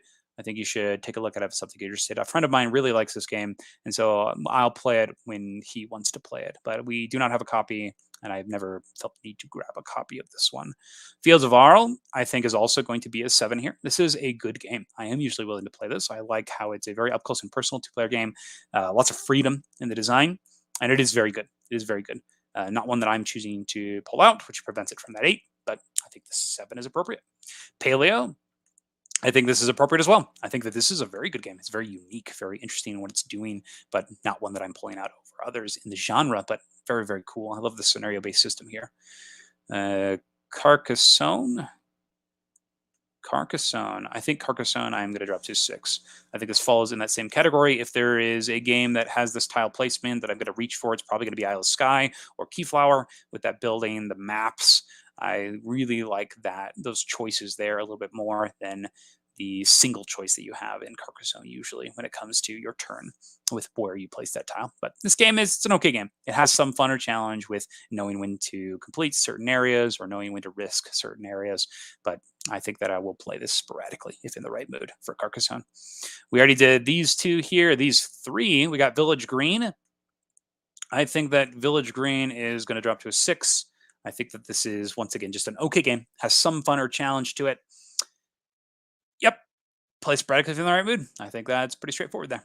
I like the competitive game more than I like the solo game here with Village Green. And I think that's important to denote because it was pitched to me as a very good solo game. But I just think it's okay as a solo game. I think a little bit more restrictive than I'd like. And yeah, I think that's really the big thing here. Next is Half Truth. I think that Half Truth I'm actually going to drop to a 5. I think that it is in that slightly boring category. I think it's average trivia game. I do like how it has a push your luck system, but I think Wits and Wagers is just so fantastic because of what it does with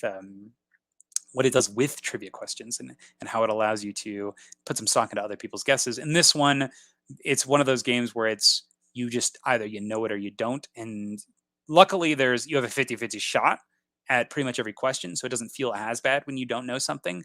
But sometimes you may have no questions where you're feeling overly confident about them. And so you could just sit in the background and you'll lose just because you can't do well at certain questions, and that could be pretty unfortunate when it comes to these trivia games. So, you're not totally out, but it is slightly boring, which is why I'm going to put it at a 5. And I think you can take or leave this one. Oh man, rough. Golden Parchment we already messed with. Inish I think is appropriate.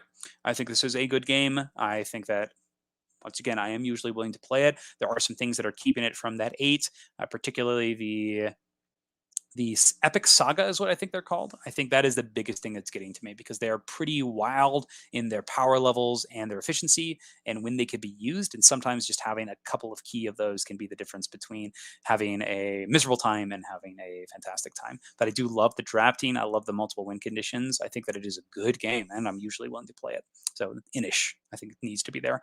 We already did Beyond the Sun. Santa Monica, I think I'm actually going to drop to a 6. I think that it's fine. I think it's an okay game.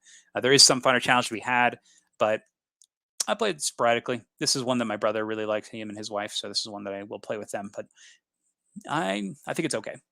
don't think that it's doing anything overly exciting or crazy super fun. I think there is some fun to have in this game, or some challenge, but not one that I'm ever going to ask to play, and not one that's going to enter our library. Sonora, I think, is 7, actually. I think that the mini games present are really well done. I think the flicking makes sense. It's something that you can get good at. So there's not actually a lot of randomness in this game, which is pretty refreshing for one of these roll and write games. You have some paths that you can pick, something you can improve on. I think it does a good job at what it's trying to do here with this flick and write system. So cool stuff here in Sonora. Gods Love Dinosaurs is... this, I think I will keep this at a 7. I think it is a good game. I think that there's some cool things that you're doing with the different tile drafting and the timing of different things. You're aware of what other people are doing. You're managing a mini ecosystem in front of you.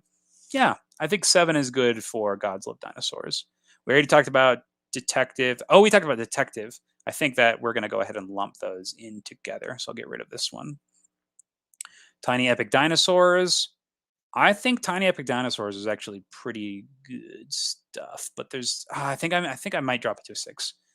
There's this one action in the game that can just destroy you if you roll poorly at it. I forget what it is. It's like a Velociraptor action. You need to consistently be getting contracts fulfilled, I think is what it is.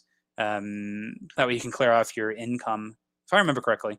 But there was one action that if you rolled poorly on, it punished you so badly, and it was like a 1 in 6 or something like that. It reminded me a lot of Euphoria, where one thing could happen and it could just pretty much ruin your whole experience. And it was very low chances, but there was not a lot you could do to mitigate said chances. I think that's what it was. So I think that prevented me from really, really liking it. I really liked how you're trying to manage your park. I think this is a very solid system. I'm trying to remember everything about this one.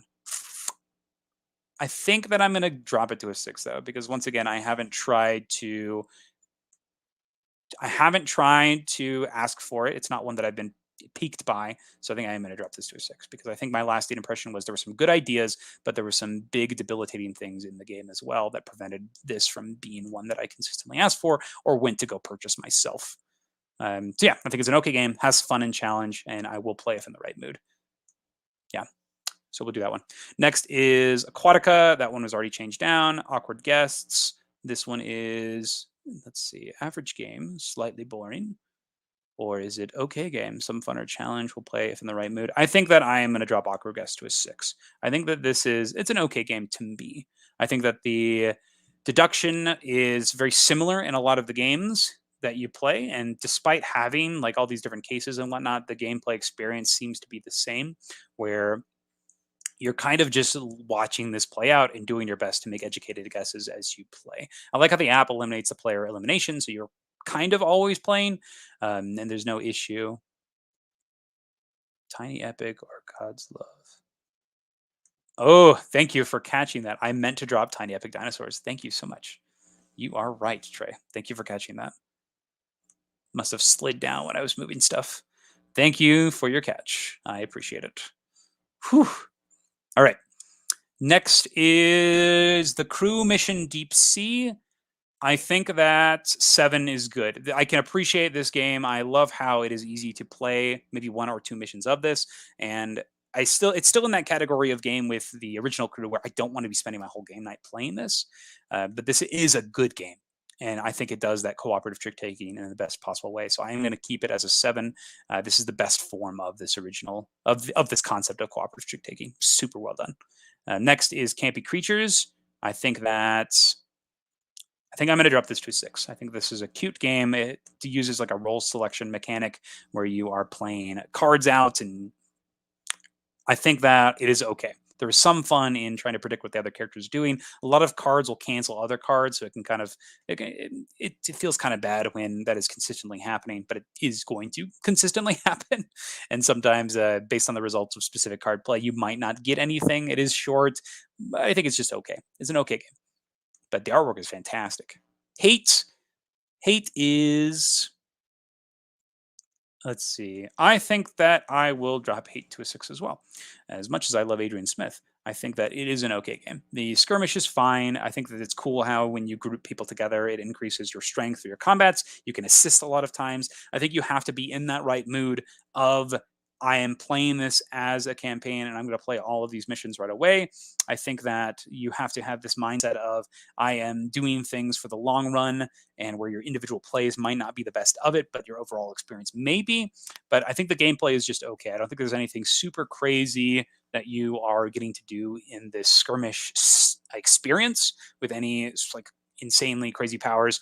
There are some cool powers and abilities that you can get through the campaign, but they're on your huts as opposed to the characters themselves.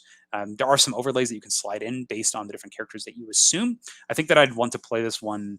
I think I'd want to play this one more. I think, but for right now, I think it's an okay game. The system is very, very simple, which I think might be a good thing for getting people to try it and maybe start steamrolling that experience. But for the experiences that I've had with this and the skirmish style, probably not one that I'm going to gravitate towards playing again. Oh my gosh, there's still so many left. Let's see what else we got here. Oh man, we got to go to the fours. Let's zoom out here and get back to the top. Oh boy. Let's go back to page 1. I don't know if it's changed any of the ratings yet and put them in line. Okay, here we are. So we are in the 6s, I believe. So we're actually back at the top here. They've gone ahead and readjusted some of the ratings. So we are, let's keep on going up. We are at here. Regicide. Regicide is, I think, going to go down to a 6 as well. I think this is definitely, you have to be in that specific mood. I do like how portable it is. I think that that makes a lot of sense here. And then we'll go down to, we already did Sanctuary. I think Keeper's Era. I think Startups, actually, I'm going to drop to a 5. I think it's an average game.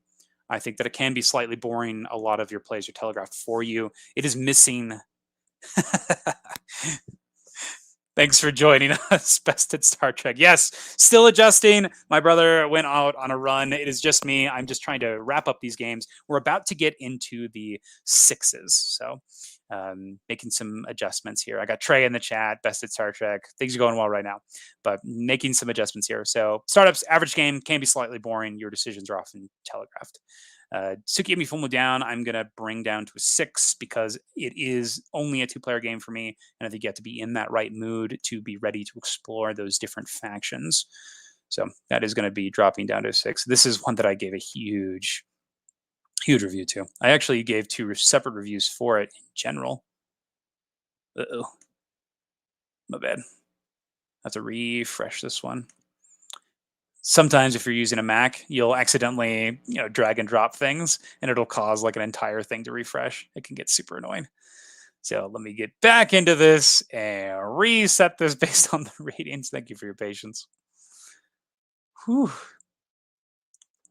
I hope that all of you are having a great Tuesday as I sit here weaving through game after game after game after game. All right, so we are here in 7s. All right, on Oriflamme. So Oriflamme here has, yeah, absolutely, Best at Star Trek. I appreciate you checking it out and for just supporting us in general. We really wouldn't be here without viewership, and it's really cool that people actually are enjoying the things that I'm putting out. It's awesome. I love talking about games, and I love that there's this cool space to do so, and I love that people are willing and ready to listen. So it's pretty sweet. So yeah, thank you so much. Thank you for your support. I really appreciate it. Let's keep on going. So Oriflamme here. I think that Oriflamme is, I'm probably going to drop this one to a 6 as well. I think that this one is that same thing, some fun and challenge. We'll play sporadically in the right mood. I love the system in this game. It's very smooth when you're playing stuff. You got a lot of stuff here. That's good to like. I think the gameplay is okay. I think a lot of the situations are telegraphed based on the additions that you're doing.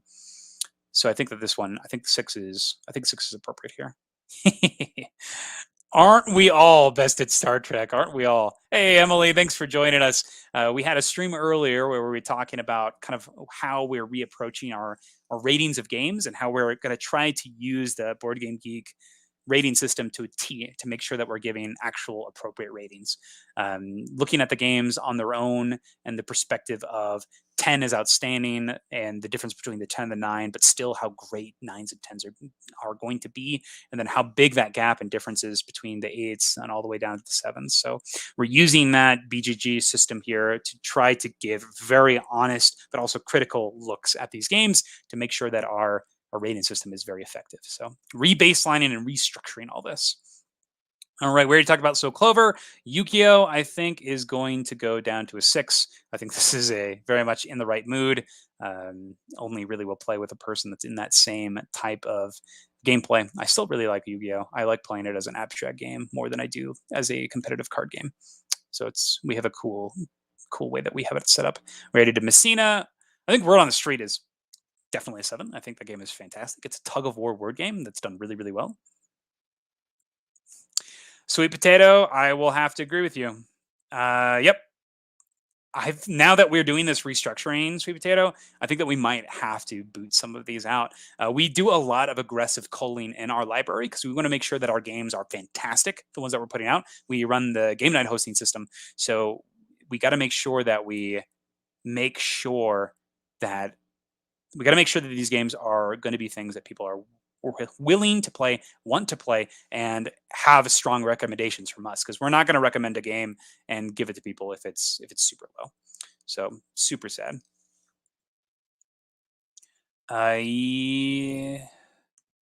So Clover is really good. So Clover, I think, is a very solid party game. It's in that same vein with Just One, where it's a great cooperative party game. It keeps a lot of people interested at the same time. It reminds me a lot of Mysterium, where you have one person giving the clue and kind of sitting and watching and struggling as they're letting everybody else figure it out. So I think it's fantastic. I think it's really good. So it's a great game. So Clover is really good. Histogram of my scores. Yes, we looked at them, and my highest scores were also centered around the 8s. So at the start of our first stream, we kind of looked at the layout, and when we're finished here, definitely going to go check out that layout again and see what shows up. Oh, so there's some heavy stuff happening here. We already did Ford, already did Diamant, already did Golem. Lizard Wizard, I am going to drop to a 6. I think that there is some fun or challenge this game. We'll play sporadically, though. Lux Eterna, I think will also probably drop to a 6. I think this is also just it's an okay game. It has some sort of challenge with that real-time aspect. The gameplay itself is very simple, but because of the real-time, you are stressed to make decisions more quickly, so you're not able to min-max things, which I think is appropriate. I think it's good. I think that's kind of the whole idea of the real-time situation, is to push you into stressful situations and making snap decisions. I think that Era Medieval Age is going to drop to a 6 as well. This is very much I think it's fine. I think there's some strategies you can definitely lean towards. So Dominion, I rate a 6. It is an okay game. It has some fun or challenge. Not one that we have in our library, but I will play sporadically if in the right mood. Like if there's somebody that really wants to try it, yeah, I'll play it with them. But it's not one that I ever asked to play. I think it's fine. In that game, you're pretty much building your deck and getting combos. There's a lot of strategy that you can take straight from the beginning, which I usually like in games, being able to look at the board and make a path, but you're also at the mercy of whatever you're drawing. And I think that the gameplay is just okay. There's a lot of ways that you can squeeze out extra actions based on the different cards that you're building. And a lot of the times it leads to a lot of people taking that same path and strategy. So it can sometimes just be a game of, have I done it? Did I get this combination of cards at a quicker rate or better than you did? Bummer, stinks. So I think that it's okay. I think that is not one that I am going to seek out to play, but I could be convinced to play it if somebody really wants to play it. I can find some fun or challenge in it. So Dominion is a 6 for me. Up next, Corrosion. Ooh, I think that Corrosion is also going to go down to a 6. If we're going by this rating, I think Corrosion is an okay game. It has some fun or challenge. I think it's fun playing the cards and moving the different gears. There is some fun and challenge there. Did they? Oh man, the length of the game is a huge issue. We played yesterday, and my wife literally she said, "When is this game over?" Because it just felt like we were doing the same thing for a really long time. That's kind of what happened. You get into this rhythm, and it's so strange because the turns are fast, but you feel like you're not doing anything. It's so wild. Yeah, yeah. I definitely think it's worth giving a try because a lot of people do love that game. It's the first in its genre, right? So, yeah, if that's something you're interested in giving a try, I'd say give it a play, but try to play somebody else's copy. A lot of people own it, so you'll probably have an opportunity to do so. But a lot of people they dive into that one if they like it, and there's so much content for it that you can really change up the experience. Next is Parade. I think Parade is a good game. I think it's a good game. I think that the luck can be huge here. But I think it's for a filler game like this, I think it does a really good job. I would recommend Fantasy Realms over Dominion, Best at Star Trek. So that would be my opinion there. I think Fantasy Realms is amazing. We just bumped Fantasy Realms to 10, I think, on the last episode of this.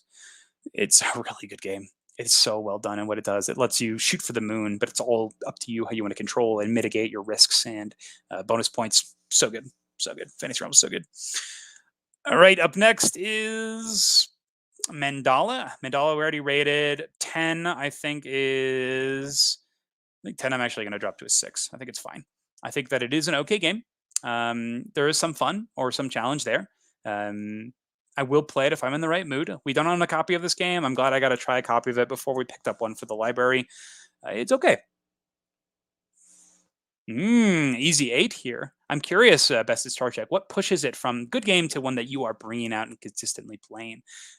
This one, I find myself not bringing out over others in that 2-player space because that is such a high contention point. And one of the key differences between a 7 and an 8 on the BGG ratings is you are suggesting it. You are suggesting it.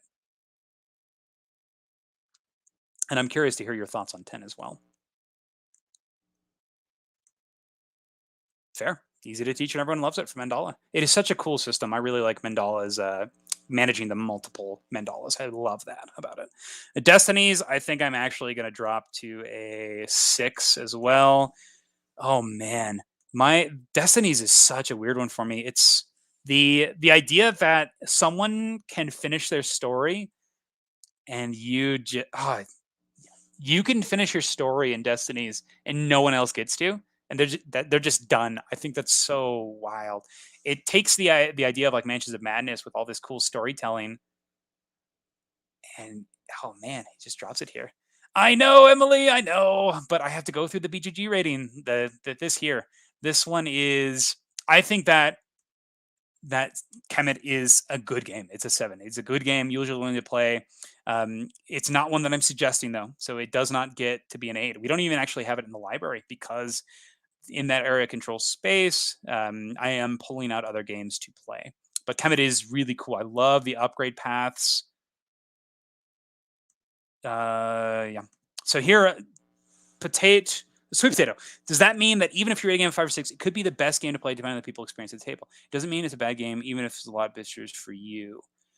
So if I rate a 5 or 6 game, I think that it's not a game that I am bringing out. This is when we're looking at this game, we're looking at ideal player count in mind. So like, I think that Destiny's best player count is 2.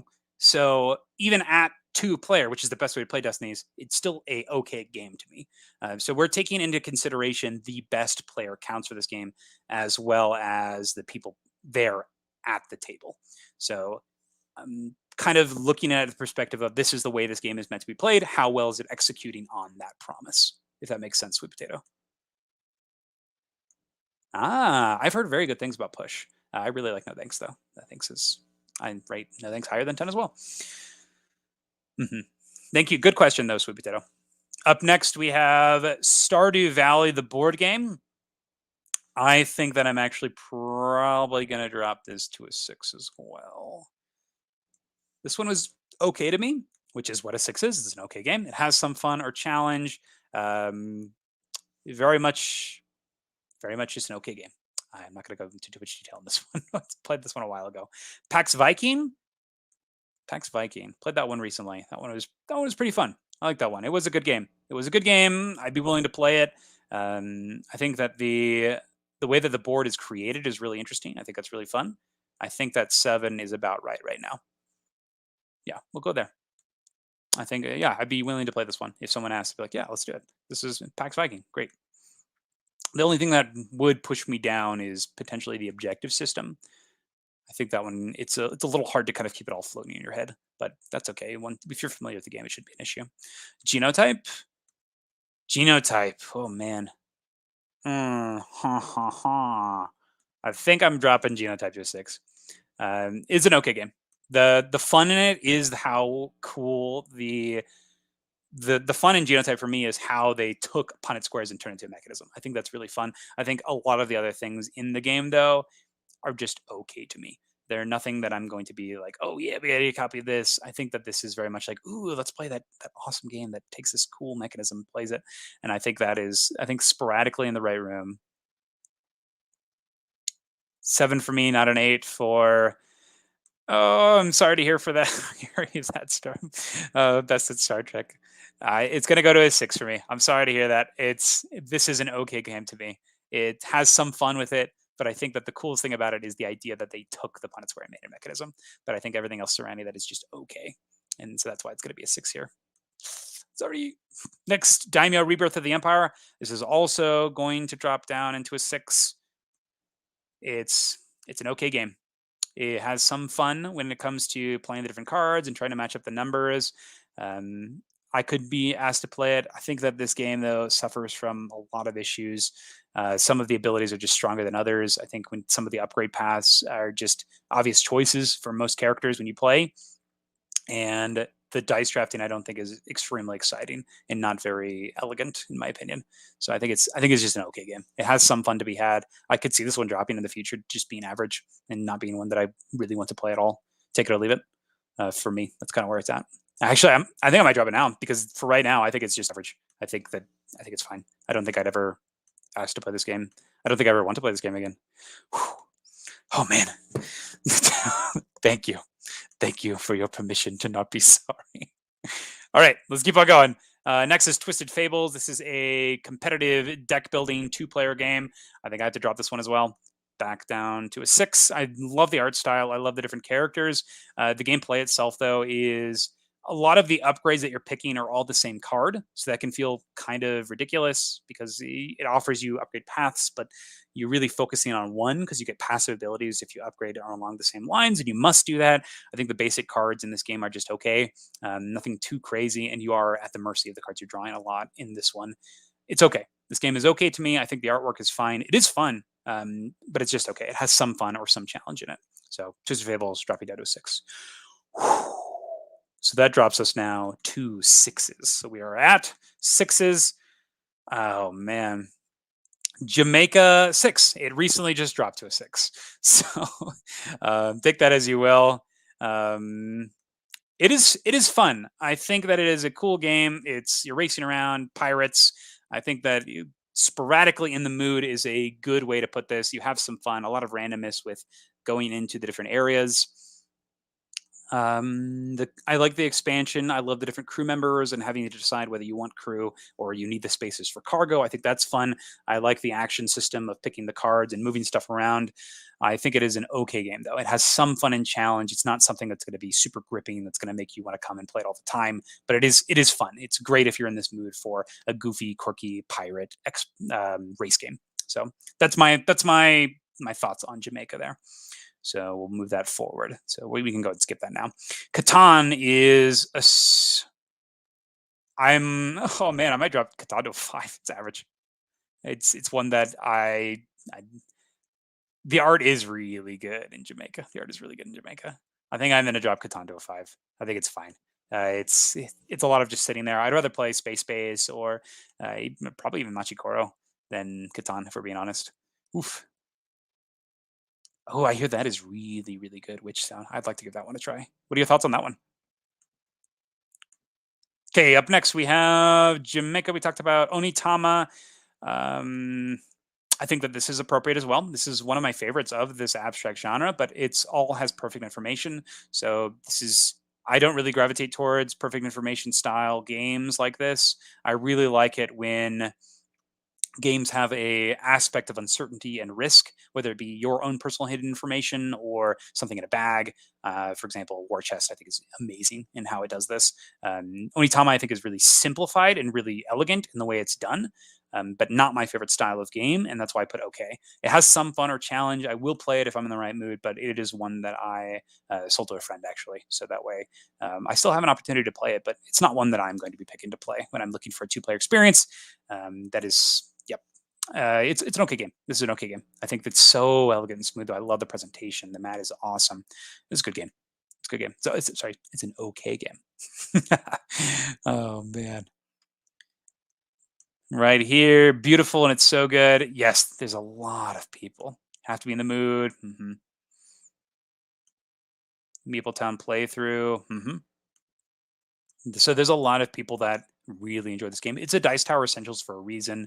It is definitely going to get a lot of people playing there. Really interesting. Okay, okay. I have yet to play that. Viewer votes Mackenzie puts Onitama at a 7. I'm sorry. I have to be honest with myself. Sorry. Best of Star Trek said I'm not supposed to say sorry, so I'm not going to. Up next, we go to Love Letter Adventure Time. I'm going to drop this to a 5 because this game is average. It's slightly boring. Play Infinity Gauntlet. Good stuff.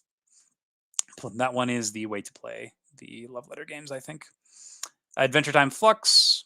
I am also going to drop this one to slightly boring. Take it or leave it. I might drop this one to a 4. I think I sold this one.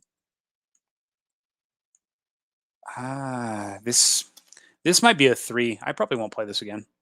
Likely won't play this again. Yeah, I think this is a 3. Ooh, that's rough. Okay. Go figure. Really, really good. So I really like the idea of a smaller version. I made a pitch to Luke Hector over at Broken Meeple that we should have a cooperative version of Captain Sonar using an app integration. Whew, I think that's awesome. Ooh, sweet potato. Yes, it's sold. So I think likely we'll play this again, although could be convinced bad. Yep. So I think 3 is for Adventure Time Flux. Adventure Time Everything Burrito. I think that I'm going to keep this as a 6. I think this is a very good kids game. I think it's a very good kids game. It has you looking around the actual room for specific objects that mean different things. So it has you coming up and actually finding things that match it in a real-time sense. I think it's really interesting. It uses the room as the play space, the board. I think it's so good. It's really good for teaching critical skills. And I use it a lot for teaching as well. But the game itself is actually fun. I think I will drop it to a 5 because we do house rule it, because we get rid of the lose a turn action, and that in the game just sucks.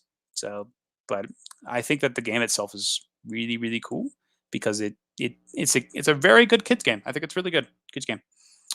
It might be slightly boring because of those rolls, so I think I'll drop it to a 5 because that is with house rules. Machikoro, I think, will stay. I think once again it's in that sporadic. You got to be in the right mood to play something like this. But I think that I would prefer to play this over something like Catan, or I know I'm not supposed to do that, but I think that Machikoro is an okay game. It has some fun or challenge, and I will play sporadically if in the right mood. Codenames. We already did this one earlier. 5-second rule. I think that this one is also here. I think this one's fine. Machikoro 2, man, not super great. Oh no, that one looked so promising. And then we have Escape from the Game. We already talked about Yu-Gi-Oh! Dice Masters. Dice Masters, I think I'm actually going to drop, though. I think I'm going to put it down to a 5. Unfortunately, Dice Masters in general, it's such a weird system because whenever you attack with a creature, it like dies and doesn't feel very good when that happens. The things I like in these combat games are when you bring out something and you are able to consistently use it.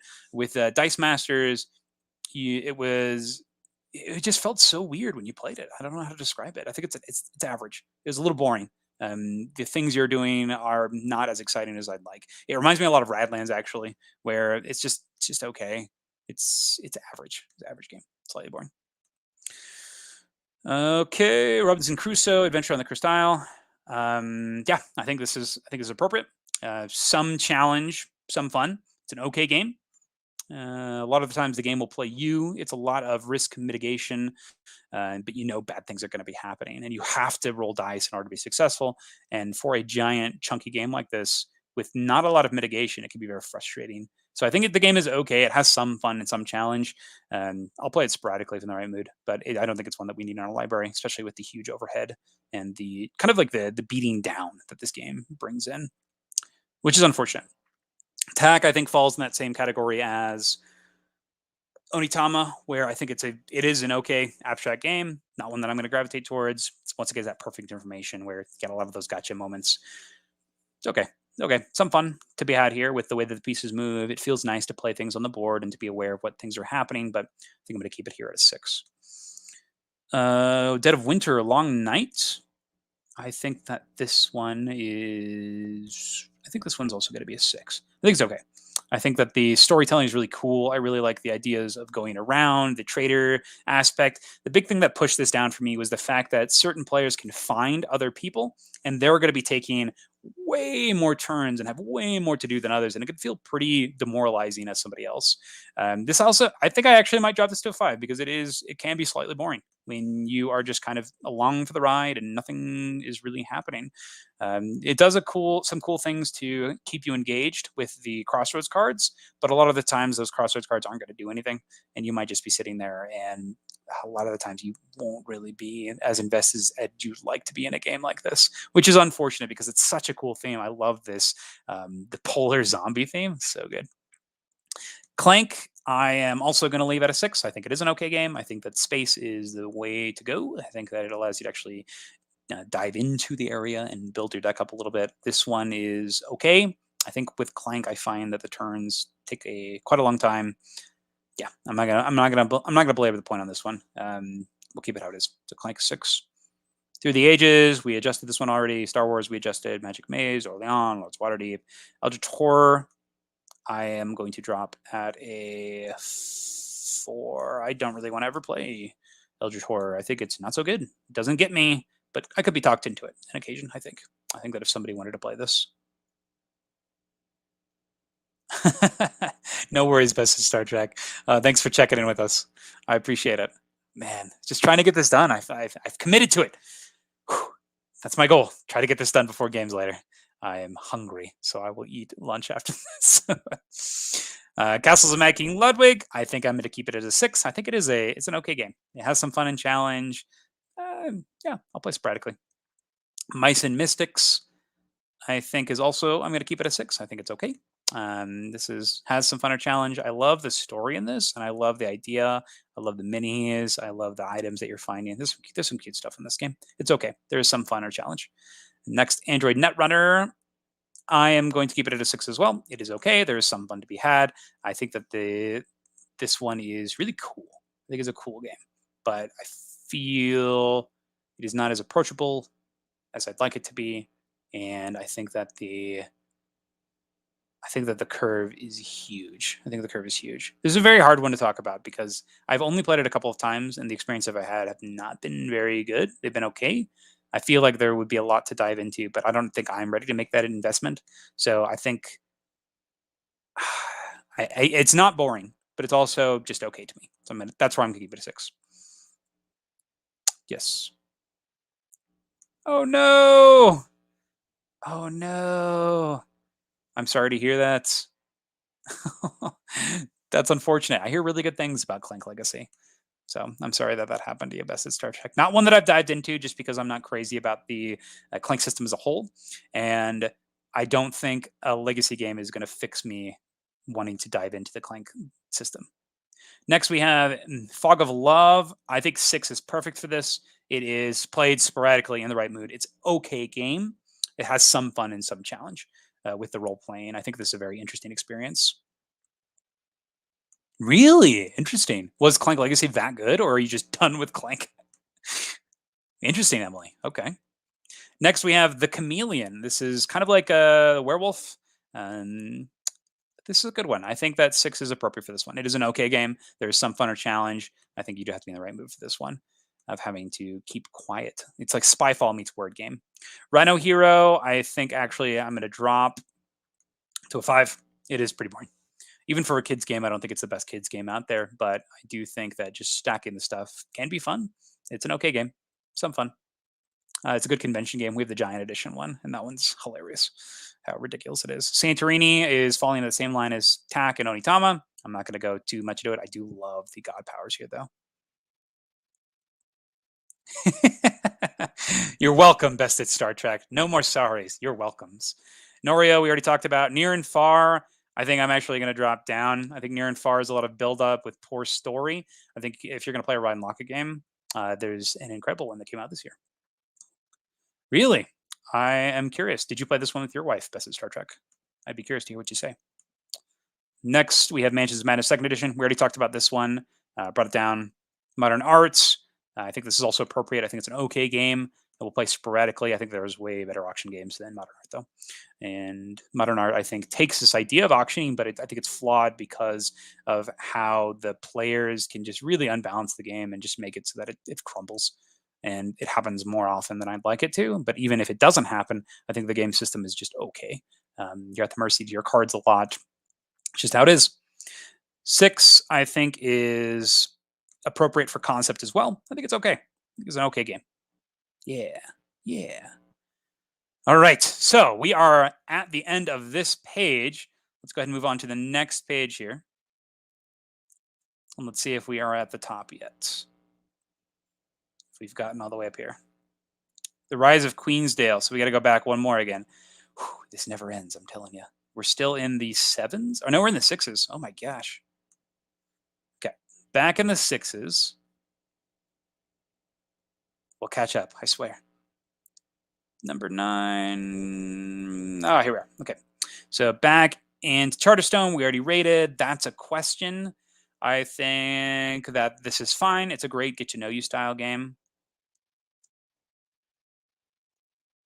So Fog of Love, not so fun. Do a lot of these games been an 8 or 9 in the past? These 6s, no. These 6s have not been 8 or 9s for me in the past. Most of them have been, I think 7 is probably the highest they've been. A lot of the times, if a game is a 9 or 8, they tend to stay in the 8 or 7 category. But I think most of these games started out as 7s and have been crawling down beyond. But once again, my foundation for rating was flawed beforehand. I didn't really have as stringent criteria that I do now. And that's kind of the whole idea of this list, is to start fresh. Whew. So let's keep on going. Next is Seventh Continent. I think that this is appropriate.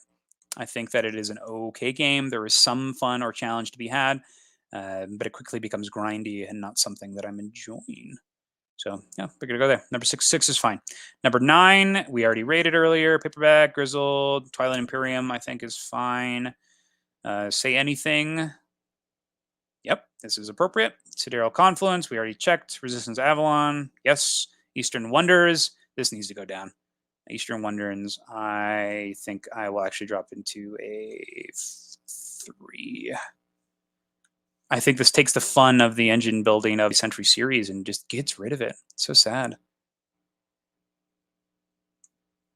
That's a good perspective. I like that, where you have the 2 players play and just see how they do better in the second round.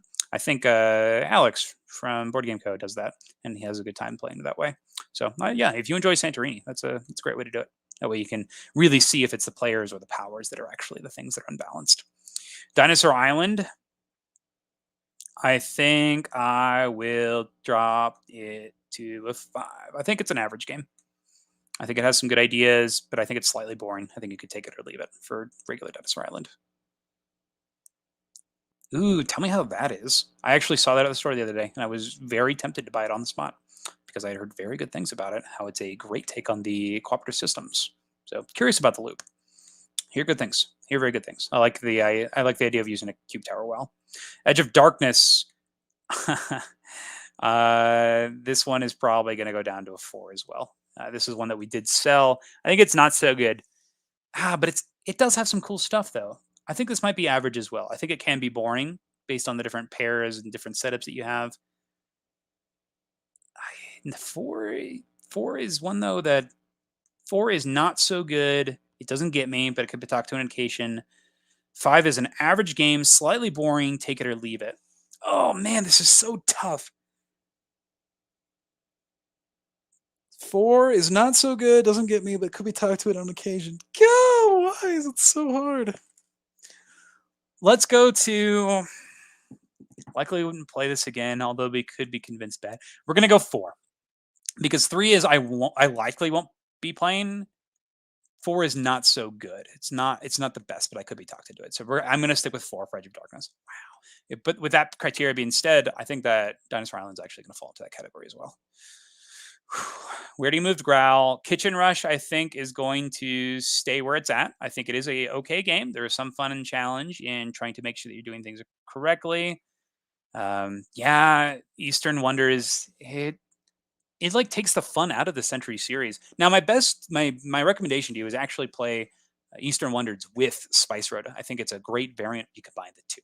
So I think that's a great way to play the game, actually, which is funny because we've kind of taken the original Eastern Wonders box and gotten rid of it, and we've just put it into the base game of the Spice Road box. And because that's generally the way that gets played, it's used as a mini expansion more than anything else. And I think that's the way to play Eastern Wonders. Yeah, but you need Spice Road to make it a thing. But on its own, I don't think Eastern Wonders is very good. Kitchen Rush stays. Oh, man. But I think Kitchen Rush could have an argument for being a 5. I think it could be slightly boring because unless you're playing the campaign version, the system can be very repetitive. So I think I'm actually going to drop Kitchen Rush to a 5. Faceless, I think I'm also going to drop Faceless to a 5. I think it's a really cute idea, but I think it's just average.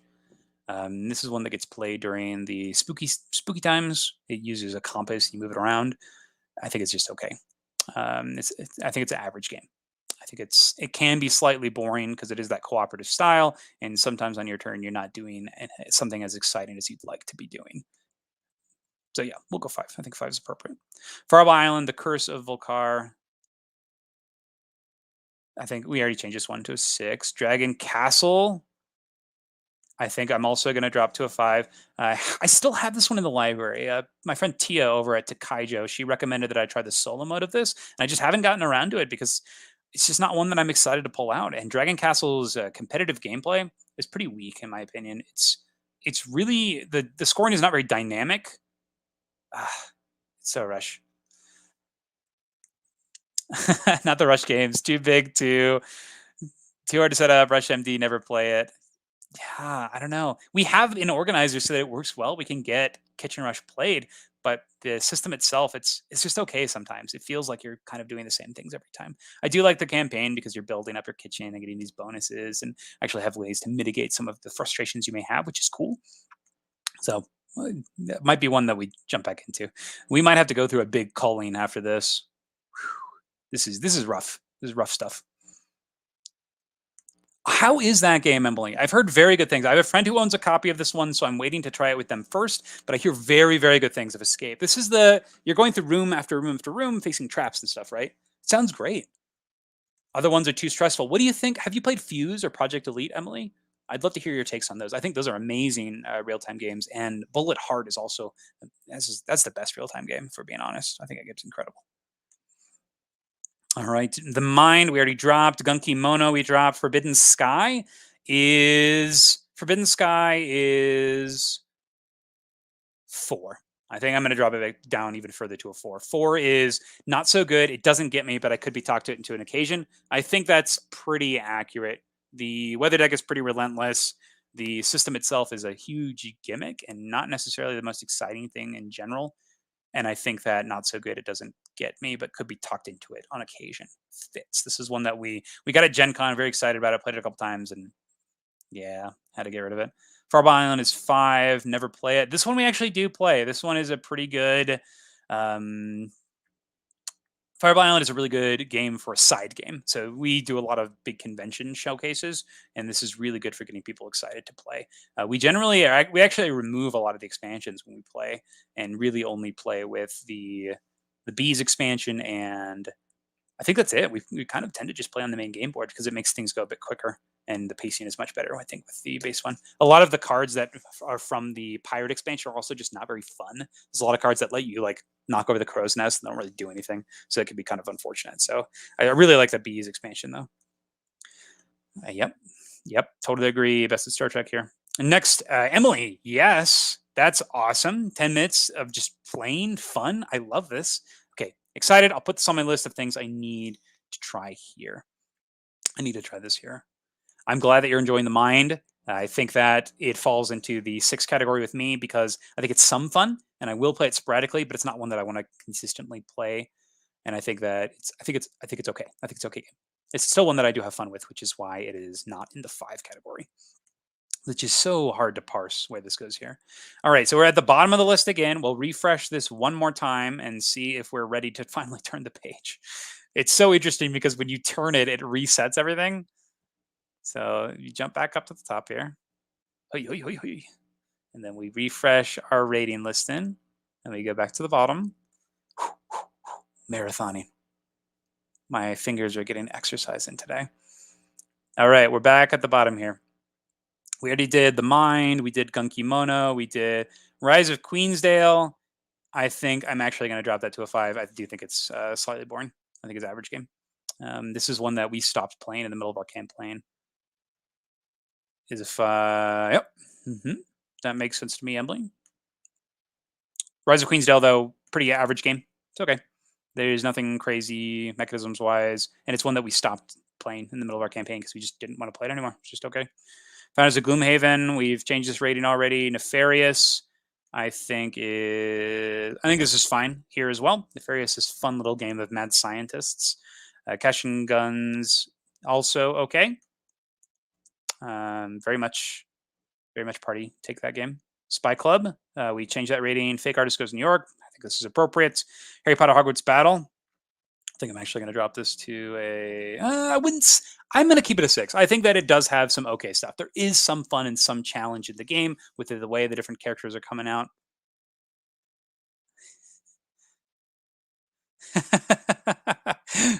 This is really funny. That is exactly how I feel right now. Oh my gosh, this is crazy. I don't think I've actually ever done this, and definitely not live.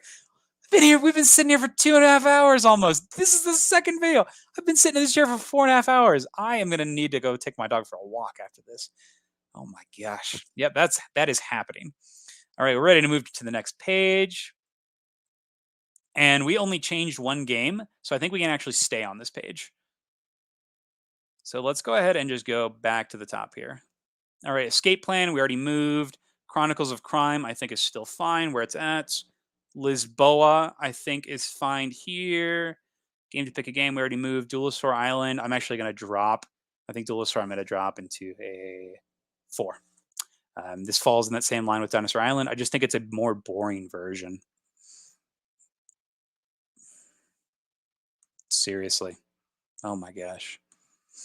We are playing Blood Rage later today. Blood Rage, and I've got this game here, Glass Road. I am excited to try this one. We'll get that played today. Just came in from a shipment. So unfortunately missed all of our lists, but super exciting. It looks really good. I really like the system of action selection. Hopefully it's really good. Campaign. All right, let's keep going.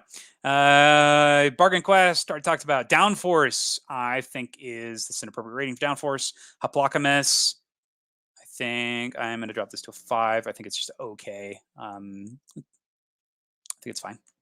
I don't think there's any other ways to talk. It's average, slightly boring, which is why it left.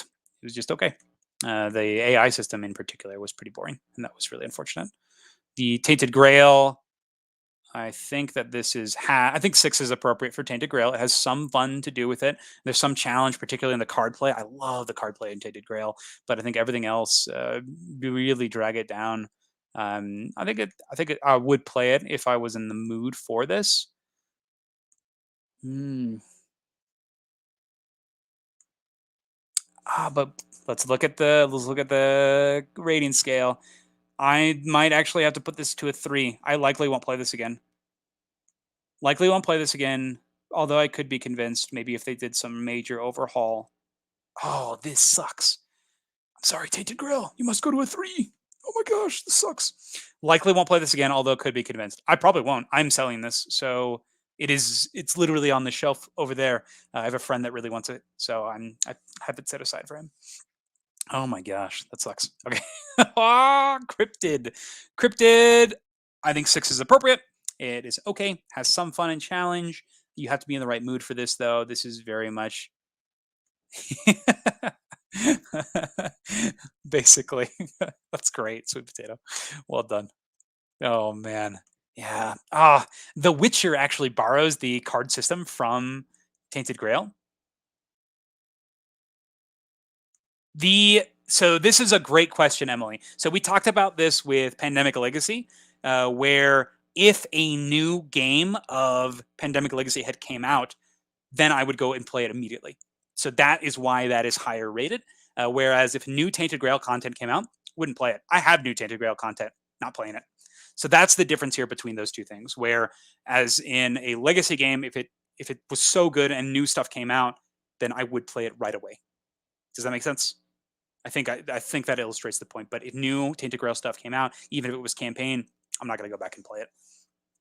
I'm not going to go play more Tainted Grail if more come out. And that's the sad thing is I still have a campaign of Tainted Grail I haven't played, so it's just doesn't happen. We already talked about Mage Knight. Twilight Struggle I think is good here. I think this makes sense. There is some fun or challenge. I will play this if I'm in the right mood. Yeah, yep, good stuff. I think that is totally understandable. Yeah, totally understandable. Sometimes it can just be creating to have to force yourself to play a game, and it can definitely make you burn out. I think that the best legacy games are the ones that introduce something brand new every time that change up the game drastically, because that's going to get you excited and it's going to be a different experience. Agricola, we already talked about. Stone Age, we talked about. Battle Line, Gloom of Kilforth, Dominion, Century, and New World. We talked about Dune, Tapestry, Wavelength, Smartphone, Coup, Rebellion, Raiders of the North Sea. I think I'm actually going to drop Raiders to a 5. I think this game is it's average, slightly boring. Not my favorite.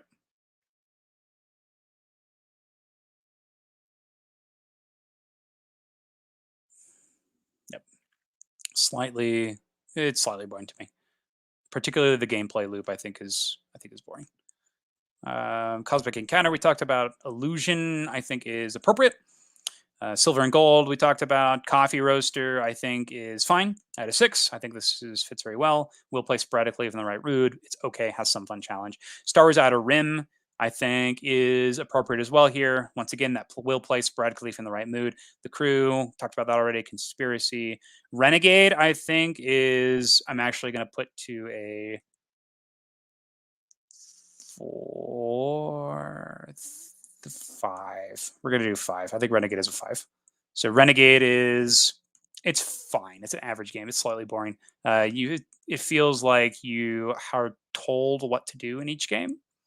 And oh man, that sucks. I have to drop it because of the thing here. It's gonna be a 3. Likely won't play this. Could be convinced, which is really sad. Yeah, I don't think I'll ever want to play this again. I'm sorry, Renegade. You're such a cool idea. I love the deck building in this game. As soon as you buy something that goes in your hand, and you only have 15 cards when you play, so you're always giving up one of the cards you use to upgrade your stuff. But the gameplay itself it's pretty much you know what you have to do each time you play, and there's really no big choices here. It's kind of all laid out for you, which is unfortunate. Dang, that sucks. I'm sorry. This game is not sorry. Sorry, not sorry. Following the criteria here on BGG. QE we talked about. Forgotten Waters we talked about. Mind Extreme. Viscounts. I am going to drop Viscounts to a 5. Slightly boring. Take it or leave it. I think the solo is fun. I think everything else is pretty boring. I think the things you're doing in the game are not exciting. I think that the management of the board in front of you is okay. I think that it is kind of cool seeing that some things are active, some things activate when you push, but the game pacing is very slow. That doesn't happen as frequently as it should. And what you get as a result of these actions is also not super exciting. I get to get a parchment. I get to get a dude in the center, and that person gets me a resource. I build a building on a spot, and they all tie into just one main avenue for points that you have to do to win, and that's the center tower. If you don't do that, you'll probably just get steamrolled. And so it stinks where you're pigeonholed into a position, but all of your cards have you going into different areas.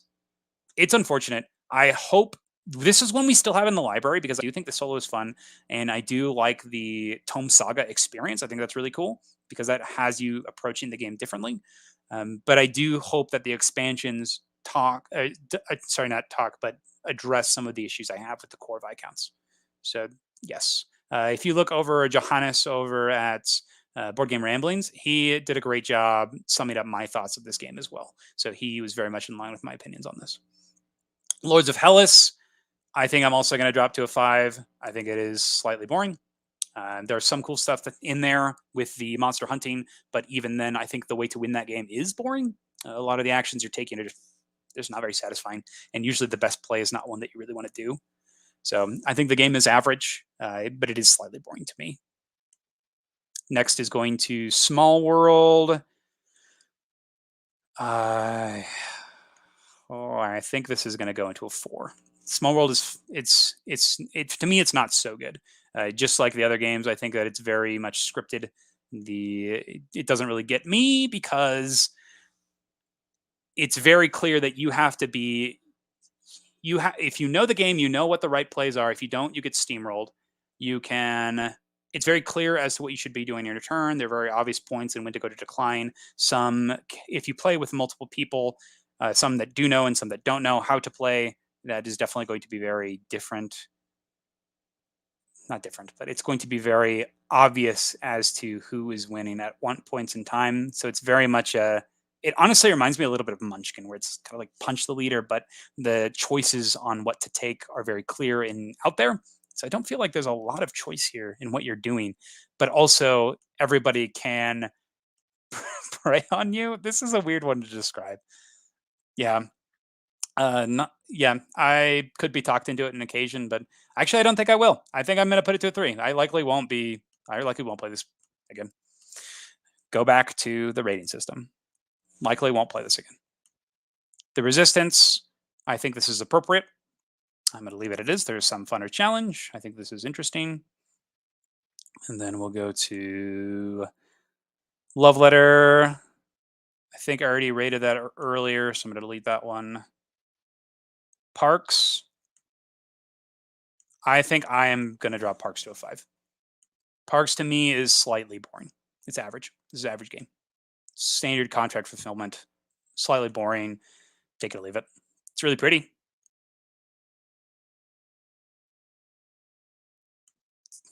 Yeah, totally with you, Sweet Potato. There's definitely a pattern, and once you understand the game, everything is just it's there. Like you know exactly what to expect when you sit down when that initial setup starts. Keyforge, this is a good one. I think Keyforge is a fun 2-player game. I like the unique deck system. I like the choosing the units that you'll be playing each round. It's good stuff here. Honeybee, I think this is also appropriate rating for Honeybee. Arkham Horror 3rd Edition, we talked about already. I think I actually might drop this to a 5 now that we're looking at it again. Average game, slightly boring. Take it or leave it. This is rough. Photosynthesis. Yep, I think this falls in line with those other abstract games. I like the thematics on this one. Game of Thrones, the card game. I think this is going to follow in this line as well. Champions of Midgard. Champions of Midgard, to me, I think it is okay. I think I would rather play Tidal Blades than I'm not supposed to approach it like that, though. So I think that the system in here is okay. Now, this is being said, I have not played it with the expansions that benefit you from dying, which I hear is critical and really key. So I am going to leave this at a 6. I think it's an okay game. It has some fun and challenge. But to me, I'll play sporadically if I'm in the right mood. I do want to try this with the Valhalla expansion, though, because I hear that solves like one of the biggest issues with the game is that sometimes you just roll poorly, and that sucks. Talked about all these already. Down to Ascension. Ascension I also think is an okay game. It is very much a straightforward market deck building style game where you're buying stuff, you're doing the legendary thing, or you have strikes and stars to purchase or to kill things. I like the package of this. I like how smooth it is. It's good. Good. 6 game. 6. Margrades we talked about. Duet, Encore, Tawatansuyu. I'm going to bring Tawatansuyu down to a 5 as well. I think that it is slightly boring. It's very similar to my opinions on Viscounts. The things you're doing are not the most exciting. The military track is fine. The tapestry is okay. I think it's just okay. It's average. Yeah. Yeah, it's fine. Fine game, average game. It's got a good head on its shoulders, but nothing over the top. That's it. Next is Dinosaur World. We talked about this already. It's an okay game. It has some fun. It's one of the better ones of the dinosaur brand. Istanbul. I unfortunately also think I am going to drop this to a 5. It falls in that same category of you have that weaving path where you're dropping stuff, but then you also have to go back and pick up those things. I would rather play the dice game for Istanbul than I would play the original Istanbul. So, average game. Average game. Domian's Tower. I think this also has to go at average game. It's fine. The AI system here really grinds me the wrong way, and the limited amount of actions with your deck that you're building, it's fine. Not a lot of creativity in the cards, which I think is unfortunate because there's so many different factions and classes and level ups that you can take. Mage Knight we talked about. Jungle Speed I think I think I might leave Jungle Speed as a 6 for what it's trying to do. It's an okay game. I think Spotted is the better game for this, but I think Jungle Speed does it. It's a speed recognition game that is very much in that category. Crusoe Crew, I think I actually have to drop this. I think it's fine. I think it's going to go to a 5. It can be boring at some points with some of the puzzles. It can be a little bit more challenging for other kids. I actually just played a bunch of this with a bunch of my students, and they had a great time for some of it. But there were also moments where they were a little bored of it. And so I had to inject some fun into it other ways, and you could definitely see it. And so I thought that was really good feedback on the game. But I used it to help with some English reading, which was cool. Next is Solomon Kane. We talked about Blackout Hong Kong, Moonrakers. I'm going to drop this down to a 3. I think Moonrakers is not very good. Negotiation and deck building sounds like a great idea, but oh my gosh, the time that it takes to resolve a single turn for such little payoff is so frustrating. I think that this is a game where I sit there, I'm like, gosh, I can't wait till this is over. Based on the BGG system, actually, this is going to be a 2. It is extremely annoying. I won't play this ever again. So this comes down to a 2. Extremely annoying. Yep. Youch. Whoa, this BGG system is terribly strict. Next, Sherlock Holmes. Nice. Bonanza. I think I might drop Bonanza to a 5. I think it's fine. I think it's an okay game. It's average. It's average. Slightly boring. Take it or leave it. I think this one's okay. I think that it is average. The trading can take a really long time. Very similar to modern art, the value of cards doesn't become super apparent early, and it can really just kind of make the experience just all right. And a lot of the times you don't feel like you have a lot of control as what's going on, because a lot of people are going to misunderstand the value, and the game is like deceptively light, but it takes forever. This game is a long game. Up next, we go to Carcassonne. We talked about Infinity Gauntlet. That's appropriate. Village Green. We talked about On Tour. I think On Tour is fine here. I think it's fine for this roll and write style game. It happens, Emily. And then we go to Marvel United. I'm actually going to drop Marvel United to a 5. I think it's still very average. I think it's fine. It's got a Marvel IP. It's a very standard cooperative game. Nothing standing out for me in particular. The icon system is pretty boring. Yep. Totally makes sense. You're totally right here, Sweet Potato. So watch out, Dinosaur World. You may be in danger of leaving here. We'll see. We'll see. Luckily, I think Dinosaur World is pretty easy. Wow, really, Emily? What? Tell me your thoughts on this game, because I'm not sold. So many people have tried to convince me that it's good, and I keep playing it. It is not one that I'm gravitating towards at all, which is really unfortunate because I wanted to get in on the X-Men one. And it's just not. It's not clicking, and it's not clicking for the groups I'm teaching it to, which is wild.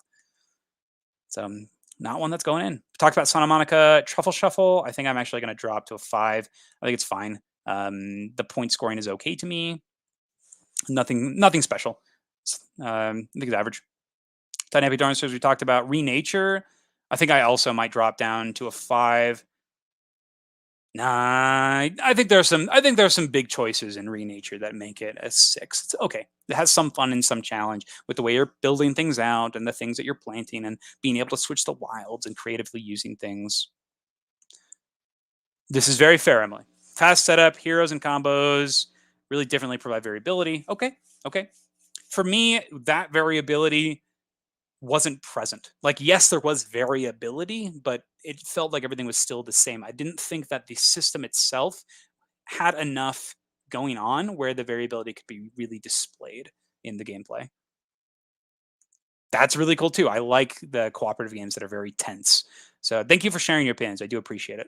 So we have some people who do really like this game. So if this is something you're interested, give it a try. Next, we have Shalia Warring States. I think this follows in line as well. It is a civilization style building game, head to head, where you have multiple paths to victory. I think this makes sense. Awkward Guess, we talked about Hues and Cues. I think is appropriate here. I think it is taking this idea of that color as clues, does it well. I like how straightforward the point system is, and I like that you're able to change your clues throughout. I think it does it well. So we'll go there. It is very novelty, so I think that's sporadically in the right mood is perfect for this. Cape Creatures, we talked about. Hate, we talked about. Regicide. Tsukiyomi, we talked about. Oriflamme, we talked about. Yu-Gi-Oh! Chai, I am going to actually drop to a 4. I think Chai is okay. I think Chai is actually. I think Chai is not so good. I think Chai is one that I actively try to not play. I have a pair of friends, my friends Regan and Kayla. They get a lot of these really nice looking games, but sometimes they are duds. Other times they're awesome. But I think the experience playing with them is better than the game itself, which is awesome because they're just such amazing people that it can be fun still, even though the game itself is just like, oh my gosh, I wish we were playing literally anything else. So yeah, I could be talked into this one. I think it's fine. But to me, it's not so good. It doesn't get me, but I could be talked to it on occasion. Yeah, I think that's fine. I'm not going to actively say no if someone does suggest this. Dune House Secrets. I'm actually think I'm going to drop this to a 5. This is one of those games, and this is in the detective series, so I love the system it's based off of. But the game itself is just it's okay. It's slightly boring. I think the 5 is good. So it's average. It's an average game. It's one that I'm actually having trouble bringing back. Ariana and I have started it, and we just aren't finishing it, which doesn't happen with these games. So I think I might have to drop to a 4 because it's not so good, um, which is really sad. It leans a little too into the Dune IP, which is really unfortunate because it takes all of these words and terminologies and puts it into a setting that you're not super familiar with. And this just could just be because I am not super engrossed into Dune, but I have been around it so much that I feel like this game should have been something a bit more accessible. But the thing that really drives me crazy is the clues and the things you're finding in the game are not super wild.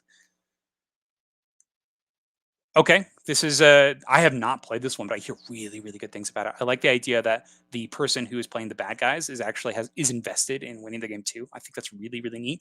Competitive crime solving sounds out of this world. This is, I think, actually on our docket of games to get next, which is very cool. So excited to try this one. So glad to hear you like it, Emily.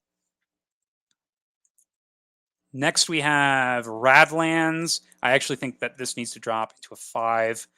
It is slightly boring. Unfortunately, the characters that you play pretty much are like in Magic. It's the term is tapped. They're basically tapped all the time, and it's really frustrating because you should be able to do a lot with your stuff. It's Radlands, right? You have these post-apocalyptic characters, but when you play a character, it is tapped, so it's like exhausted. You can't use it. When they are unexhausted from being damaged, they're tapped, and a lot of the cards will allow you to tap other things, and you're just in this constant state of not being able to do things, and it's so frustrating because it feels like this game should be fast paced and has all this cool stuff going on, but it benefits you playing this long-term game of control and tapping, but in an unsatisfying way as you might play in something else, which I found really frustrating and just not exciting and not engaging. As I said, 5. This is, I think, an appropriate rating. 5, boring. Take it or leave it. I'd definitely be up for trying it again, but this it's pretty boring. Next, Lux Eterna, we rated. Erevi, we rated. Corrosion, we rated. Team Pink, I think, is fine on the 6. I think sporadically it's appropriate, and I think that it is an okay game. It has some fun challenges. 6 is appropriate. 10, we talked about. Bristol, I think I'm actually going to bring it down to a 5. I think it is slightly boring. Not a lot of agency in this game. A lot of things happening to you and just having to deal with the consequences. It's an exercise in futility. where you're just like, yeah, I hope this doesn't happen. Oh, I did something, and it's a little frustrating. Next is Destinies. We talked about. Okay, it's an okay game. That too. Stardew, we talked about. Genotype, Twisted Fables, Whatnot Cabinet. I think I will also put this down to a 5. It is such a weird system, that game. It's okay. You're building up for this potential of scoring, but you either go all in on the scoring and get it, or don't. That's really it. And you're really at the mercy of the specific tiles that are coming out. And sometimes they just won't come out, the things you're looking for. And that's just how the game goes. And yeah, just all right. We talked about Love Letter. We talked about Adventure Time, Everything Bureau, Dia Monsters. I think that this is also going to be a 5. I think that it is a. Actually, I'm going to bump Dia Monsters to a 6. I think the best player count is 2, and I think it is a okay game. Play it sporadically in the right mood at 2. Boom. There you go. 1 went up. How about that? Cards Against Humanity. I think that I will put this at a 4 because I think this game will get played. This is one that hangs out in the library because a lot of people like this game, and I don't think it's super good, but I could be talked into it, especially if I'm playing with like my mom or my grandma. I think that's pretty hilarious. I use the cards for this a lot in other games to make like a not suitable for work version of like monikers or things like that. I think that's pretty hilarious. Or we use it for Fun Employed games like that. Pretty fun. Next, we already talked about. Oh, we did not talk about Ultimate Werewolf. I actually need to put this down at the bottom. I think I'm going to put Ultimate Werewolf Deluxe Edition down to a 2. I think that this game is really annoying. I think that it takes extremely way too long. I hate that. I don't like this game at all. It's extremely annoying. I won't play this game ever again. I don't ever want to. It's not an experience I enjoy at all. But it's not a 1 because it doesn't defy the description of the game, because it actually does what it says it does. But I think it's extremely annoying and not satisfying. The fact that you can just be done in the first round, that you are accusing based on a lot of times nothing. The fact that there are a lot of rules that don't do anything. Even in this deluxe edition, you still have to have a certain amount of villagers and whatnot, and this can really tank the experience for people. And it's just it is not a game that I will play. Yeah, I don't want to play this game. I think it's really annoying. Play the ultimate versions. The singular experiences are the way to go. Or if you're playing a game with a group, I think that playing Deception is just so good.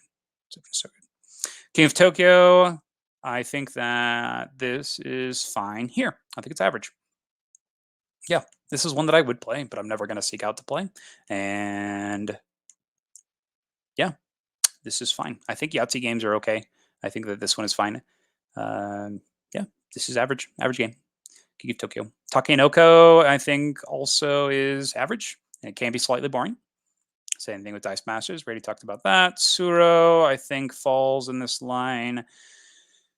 Average game. Yeah, I think that's fine here. Exploding Kittens hits that zone. Dead of Winter, we talked about. Rory Story Cubes. I think those are all fine. Bananagrams, fine. Rhino Hero, we talked about. Merlin, fine. Near and Far, we talked about. Pytown. Yep, slightly boring. I think that this is not slightly boring. I think that Python is boring. So I'm going to go down to a 4 here. Yep, that's that. I think that Rhino here needs to jump down to a 4 as well. Oof, because of that reason. And yes, keep it on going. Okay. Adjusted. Everything is good. Next, we have Bob Ross Art of Chill game. This is the Ticket to Ride-ish game. I think it's 5. Average. It's fine. Slightly boring, but not. It is boring. You can still be engaged and actually make plays here. Cat Lady is fine as well. It's average, slightly boring. It's all right. A lot of your choices are non-choices, which is frustrating because it's such a cute theme. Star Wars Imperial Assault. I think this is fine as well. It is slightly boring. I like the system of resolving the dice. I love the flash symbols. That's really cool. But I think it's yeah, I think that the game itself is actually just boring, which is really unfortunate because it's such a cool theme. Oh my gosh, it's such a cool theme. City of Kings. This game is boring, so I'm going to put this down to 4. Not so good. Does it get me? I actually don't think I could be talked into this, so I'm going to drop down to 3. 3 is likely won't play it again, although could be convinced. I could be convinced, maybe. Maybe if we're playing with 4, somebody could convince me, but I probably won't do it again. No, it's got to be a 2.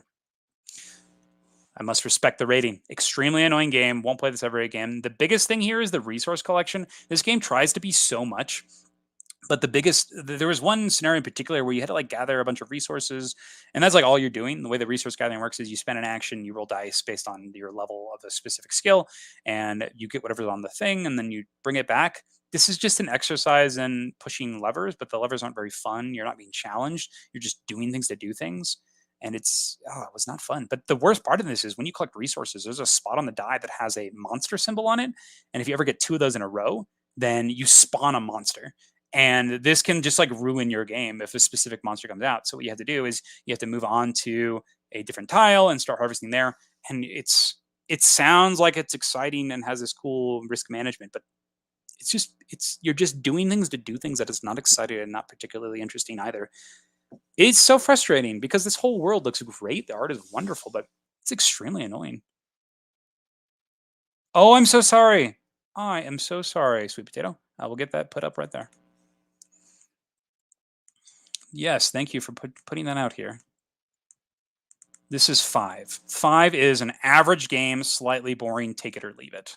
Thank you for bringing that up. All right, we talked about all of these already. One deck dungeon. I will not play this again. So I'm going to put this to a 2. This is also one that's being sold because it is so frustrating. You are such at the mercy of these dice, but it has so many cool ideas, but it's extremely annoying. I'm not going to play this again because I'm getting rid of it. I'm excited for One Deck Galaxy because it's supposed to address those issues and make it so you actually have choices based on failures. So you're having a failing forward system implemented. Super excited for that. We talked about Dragon Castle. Archmage, I think, is average. It's fine. I would play it again, but it's fine. It's not in our library anymore. Nyctophobia, I think, is probably going to be dropped to a 4, actually. I think that 4 is not so good. Doesn't get me, but could be talked into it. Yeah, it could be talked into it. Rise of Queensdale. Actually, I think I am going to try again. Rise of Queensdale is boring, so I'm put it down to 4. Whew. Muse. Muse is such a strange party game because you are constantly waiting, and so I think 5 is appropriate for this because it is, when you are playing it, is super fun, but it can be slightly boring when you're waiting for the other people because you're not really doing a lot there. So I think that's appropriate for Muse. Tiny Epic Kingdoms. I think this is fine too. 5 is fine. Choose Your Own Adventure, House of Danger. When a new one comes out, I think I'm going to have to drop this to a 4. So whenever a new one comes out, I'm not rushing to play it, but I could be... Excellent, sweet potato. You know, Muse is actually like my go-to gaming soundtrack. I love them. Just, they're honestly one of the groups that I play a lot during game nights. On my phone right now, I don't know if you can see this, but boom, they are currently what is being listened to right now. I love Muse. They're so good. They're actually insanely good. And it cracks me up how awesome it is. There's like a behind the scenes thing I was watching where you see them directing a chorus and giving them exactly what they want in musical terms. It is so awesome to see people who are such masters at their craft. Amazing. Yep, I love that group. But the game, 5. Average game, slightly boring. Take it or leave it. Holding On, The Troubled Life of Billy Kerr. I'm actually going to drop this into a 2 because I do think this falls in that extremely annoying category, and it's never one I want to play again, but it doesn't defy the description. So there. Oh, so jealous, Emily. That's fantastic. So fantastic. That's awesome. Proving Grounds is also extremely annoying. I think I'm going to drop this to a 2 as well. Proving Grounds is so frustrating because it's a real-time game that takes forever because each round is a certain number of minutes. And every time you do poorly on a track, you don't lose or anything. You just regress on the track. And so you're just constantly tug-of-warring down until you make it happen. Dang, get wrecked, Proving Grounds. All right, Power Grid. I think that Power Grid I will put at a 4, which is pretty terrifying. This one in particular is because just how tight the math is in the game and how critical every penny can be. And I don't really like this in this style of game because I am now focused on the only thing I'm trying to do is min-max. and it's not an experience that I enjoy. I think that the 4 is appropriate because I could be talked into it if people agreed to approach it without doing that. Who knows? Maybe I'll give it a try. But for right now, this is not one that I'm seeking out, not one that I really want to play. So, and yeah, that's my thoughts on Power Grid. Villainous, I think that I will actually drop this to a 3 as well. 3 here. This is likely won't play this again, although could be convinced, could be talked into it. Maybe I could play this at 2. Maybe I could be playing it if the person I was playing it did not have super AP. But not one that I really want to play. This is really sad. My friend Ashley really likes the whole aesthetic of this game, but the more she plays it, the more she understands that it's unfortunately not a very good game. But we do try to get it played because the thematics are so good. I love the art. I love the fact that when you play Yzma from Emperor's New Groove, one of your things you're doing is trying to kill children. Oh my gosh, it's terrifying. I think that's so funny because it's so thematic. It's crazy. But the artwork is wonderful. The presentation is wonderful. But the game, they did something. I agree. It is awful. Hence the 3 rating here. I could be convinced, but I think it's a bad game, unfortunately. Yeah, it does take forever, which is so sad. Debatable, Emily. Depends on the game. But I think for this style of game, with how quick the action should take, absolutely should be 30 minutes tops for this game. Totally agree. Yeah, totally agree here. I think the biggest issue that I have with Disney Villainous is you are trying to do something, and it is so fragile what you're trying to do that if a single one of those fake cards comes into your play area, that can set you back like 20 turns, which is insane because it's a total thing, which is wild to me that's how this game plays. Oh my gosh, it's wild. Next is Dungeon Drop. Think this is. I need to drop this. I think Dungeon Drop will probably be a 3. This is kind of like 5 Tribes, where there is a perfect turn that you can make, and so you have to sit there and just watch it happen. But it also is extremely random based on the setup, and it's just not that satisfying. So, not a big fan of Dungeon Drop. Yeah, I wouldn't say it's annoying, but I probably won't play it again. I could be convinced though. Folklore the Affliction, I think it's average. It's an average take on a dungeon crawler. There's a lot to like in the game, but it's not one that I'm ever going to play. Unfortunately, the biggest thing is the tactical movement in this game is not very exciting. It's very much one of those games where you're going to just run up and punch something, and that's pretty much the extent of your strategic choices. Or I hope that this does well, and my choices were the equipment that I equipped along the way, and how well I've done up to this point, and when I used my items to heal and whatnot. Nothing else crazy interesting here. So I think this one is actually, I think I might drop it to 4 actually. I think that it fits that category more. Not so good. It doesn't. Not so good. It doesn't get me, but I could be talked into it into occasion. I think that's probably more appropriate. Yep, we're gonna go with that.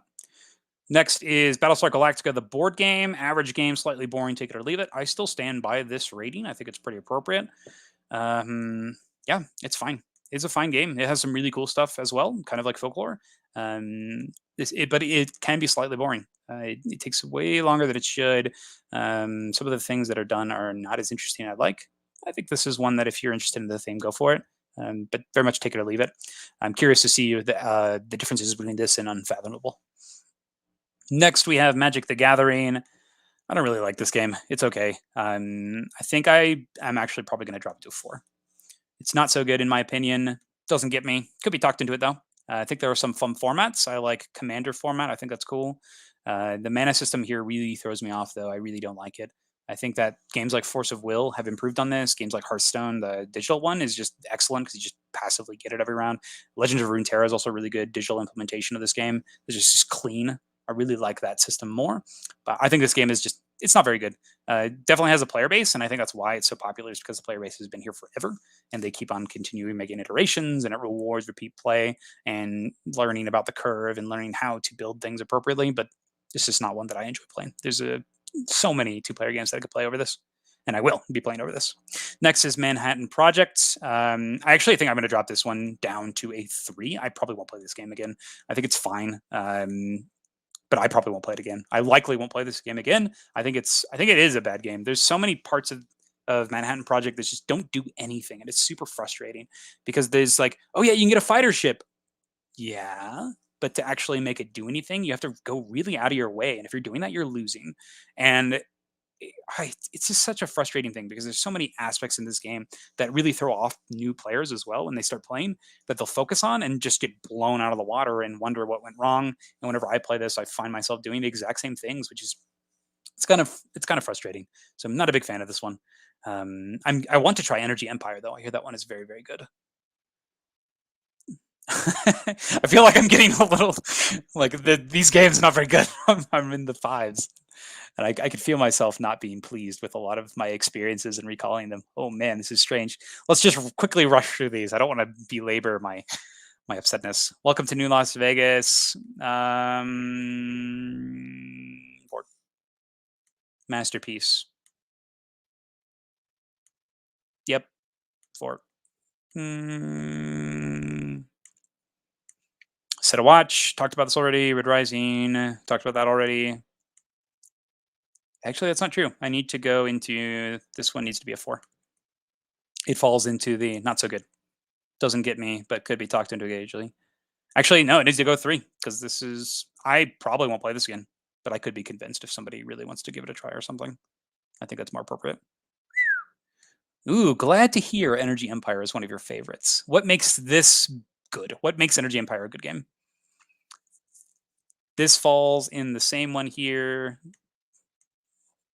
This one goes into a 4. This is just a reskin of Cards Against Humanity. Muffin time. This game's ridiculous.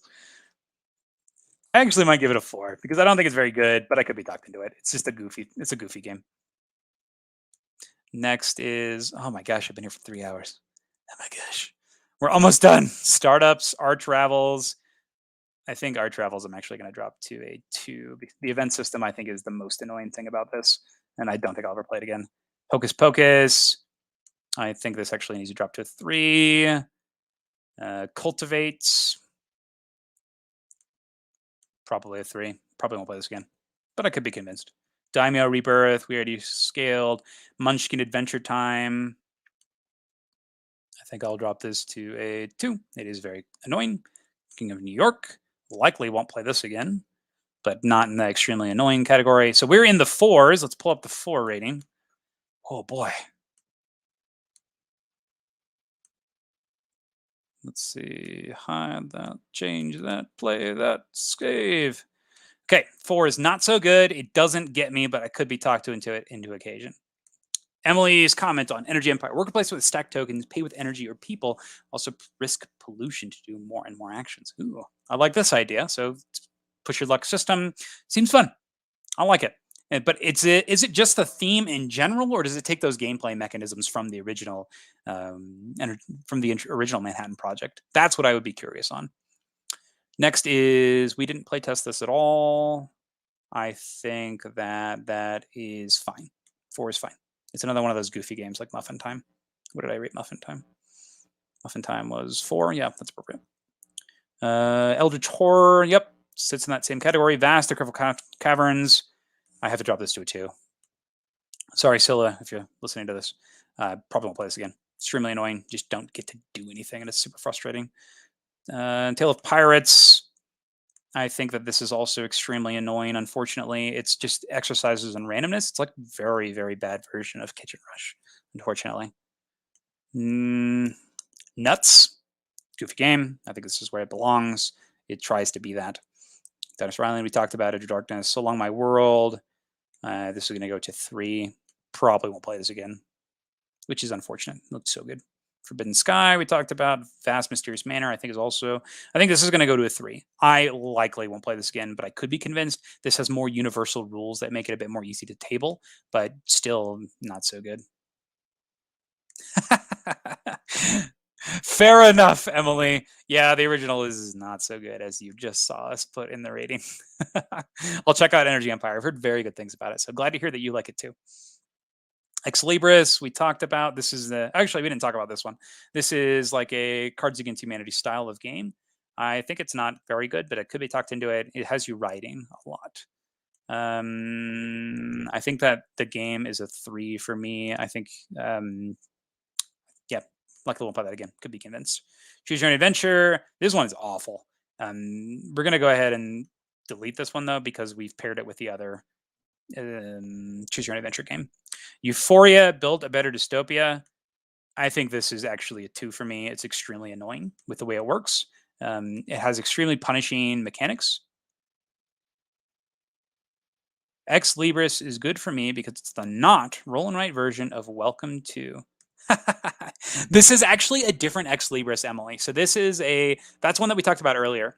But this Ex Libris is actually a party game where you are writing the ending of famous stories. And it's like Balderdash, where everyone has to write down what they think the ending is.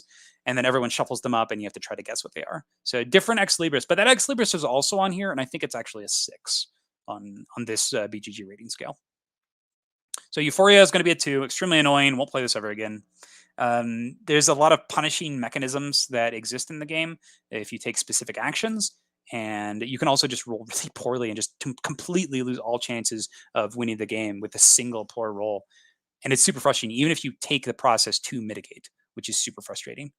Nightmarium, I'm going to put a 3 as well. It's a take that game of creating these monsters in front of you. It's likely won't play it again, but I could be convinced. But I wouldn't say it's annoying. Next, we go to Sneaky Snacky Squirrel Game. There's a kid's game which teaches you colors. You spin it. The funny thing is I'll probably play this again because I'll play it with my nephew. So I'm going to put likely won't play this again, although could be convinced. I think this is actually going to be a 2, though. It's pretty annoying. It's just take that and nothing very interesting. No crazy cool mechanics. And that brings us to our 3s. That's how I'm feeling, sweet potato. I'm dying right now. Oh my gosh. So now we're jumping onto 3s. And the 3 it says, oof. So 3 says likely won't play this again, although could be convinced. It is bad. It's a bad game. Okay.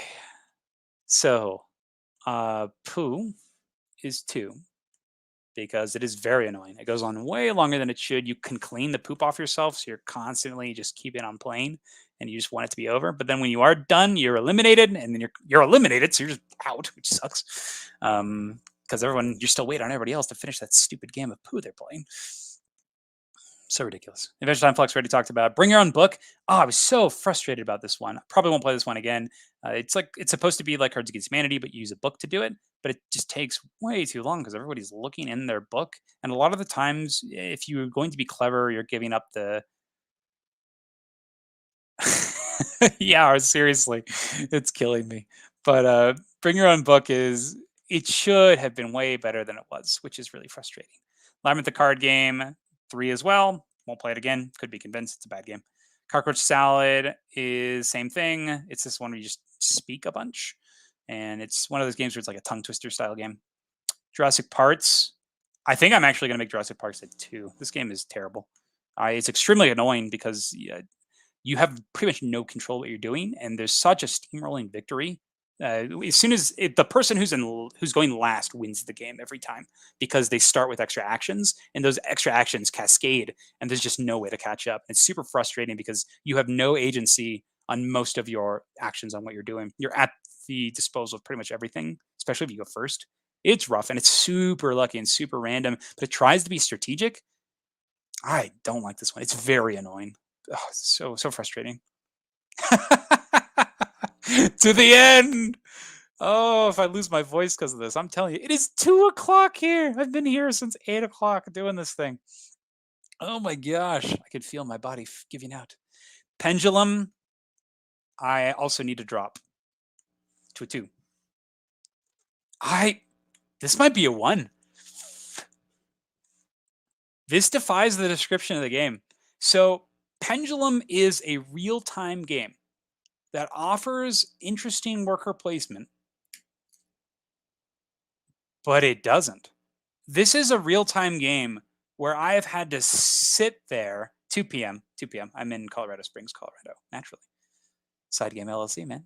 So this is a real-time game where the real time you have to wait for. Like you're not being forced to do an action, you're forced to wait for an action. And that is so frustrating. I hate that about this game. And then people like this game when it's not real time. That's just even worse. It exacerbates the problem. So frustrating. It's got to be a 1. It does. It defies the description of being a real time game. Oh my gosh. Cantaloupe.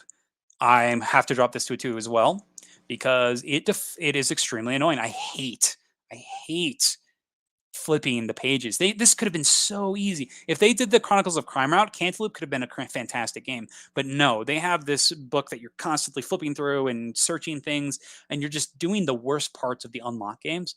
Well, I'm getting heated. Watch out. Watch out. We're going to keep on going. Epic Spell Wars of the Battle Wizards. Oh, we're at 2s now. Oh, boy. Okay, number 2s say we are now in the 2s categories. So we are number 2. Extremely annoying game. Won't play this ever again. Okay. Epic Spell War of the Battle Wizards Rumble at Castle Tentacle. I think this is an appropriate rating. It's super annoying. It takes so much time. It's so random. And it sounds like it should be fun, but it's not even in like that goofy fun way. It's extremely annoying. You resolve spells. My favorite part's the artwork, but I think that this is just such a bad game. It's extremely annoying, and I think that fits this criteria well. Drunk Quest. I'm going to put this here as well. Won't ever play this again. Yeah, won't ever play this again. This is a game that rewards you for taking risks when it comes to drinking. And that can be really dangerous. Now, this is a drinking game, so you have to be aware of that when you play. Obviously, you can stop whenever you like, but the game itself it's Munchkin. It's Munchkin with alcohol. And so that right off the bat doesn't make for a very interesting game. And I think that there are a lot more interesting drinking games that you can play than this one. So I think at what it does, it also fails at as being a drinking game because it doesn't ease you into it. It has you go hard out of the bat, which can make you sick. This is bad stuff. So, but it doesn't defy the description of the game. It definitely is a quest to get drunk. Betrayal at House on the Hill. I think I will also leave this at 2. It is an extremely annoying game. Do not like this game at all. I think that it is. I think that it offers you something and it doesn't deliver on that. You don't even know what you're doing here. It's so frustrating. And the worst part was that Betrayal Legacy was even worse. And I was promised greatness. I think I'm going to put Betrayal Legacy at a 1 because this was defy the description of the game. It was meant to be this wonderful experience that you were going to go in that was supposed to solve all these issues, but it didn't. And lastly, Time Stories Revolution: A Midsummer's Night. Now, this is the worst Time Stories by far. You basically don't have any choices, which is so frustrating because that's the whole idea of Time Stories is that you're going to have these cool choices. But they took this awesome theme and they just put you in a corner. They railroaded you the whole time. And it was the worst experience I've had. So frustrating. Really dislike this one. Yeah, that's that. And we have done it. It is over. The deed is done. Woo! I do not have atmosphere. I do not. Oh my gosh. But the deed is done. That is everything. That's our live stream. Whew. Those are the board games rated 1 through 10 through the BGG rating system, critically looking at it, reassessing my choices. Now, this is important because I'm about to do my top 100 games next month, I believe, after a couple more top 10 lists. But I think this is going to be really useful, is that you are now taking this at face value of this is looking at the game individually, its best player count, saying, hey, these are the games that I think follow this specific board game geek criteria, and I'm sticking to that criteria, looking at them as best as I can based on the descriptions that BGG gets. Oh boy, this was tough. This was long. I don't know how many people will watch this, but I do appreciate you sticking around and joining me for this. If you have any questions about any of the games I rated or any of my choices or decisions, please let me know. But I feel like taking a break. I think I'm gonna go get some food, get some water. This was long. Thank you for being here, Sweet Potato, Emily, Best at Star Trek. I appreciate it. All the people who stuck around in this second part of the stream and who are ready to come back and watch more. So Trey, Jackson, I appreciate you talking earlier. Mom Gamer, thank you for being here. This was fantastic.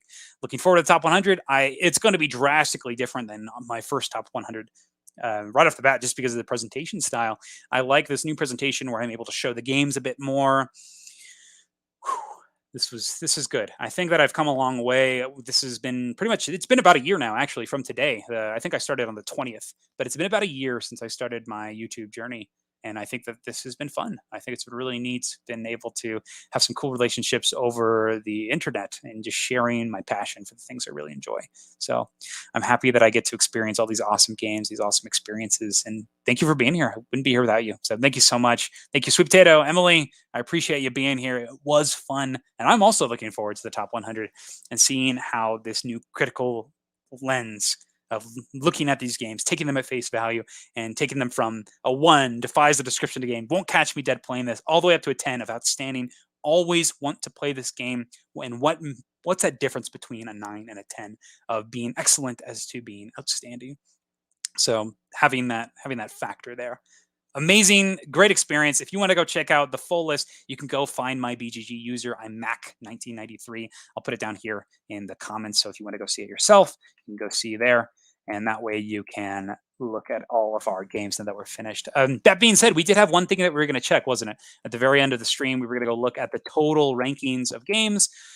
So let's go do that. Let's go and see what my new distribution is. So before it was leaning very heavily onto what was it? It was laying heavily onto the eighths. So let's see where it's at now. I think it's probably going to be I mean, just based on normal stuff, it's going to be leaning on the sevens, right? Oh my goodness. It's exactly even here on the sevens and the sixes. Wow. And this is kind of funny because I think that there are actually more tens than there were when we started this list. So I think we had 31 tens at the start of this list. So now there are 34 tens, 49s. Wow. Wow. Oh my goodness. You're right on, Emily. It is 6. 6 and 7. I have exactly the same ratings of 6s and 7s. Holy cow. Okay. So that's everything. Take that what you will. So once again, if you would like to go take a look, I'll leave that in the comments. I'll leave the link this time so you can actually go click it. But holy cow, that is interesting. But thank you so much for joining me today. I really do appreciate it. And I appreciate you spending this afternoon with me. And thank you again, SideGame Strong. Goodbye, everybody.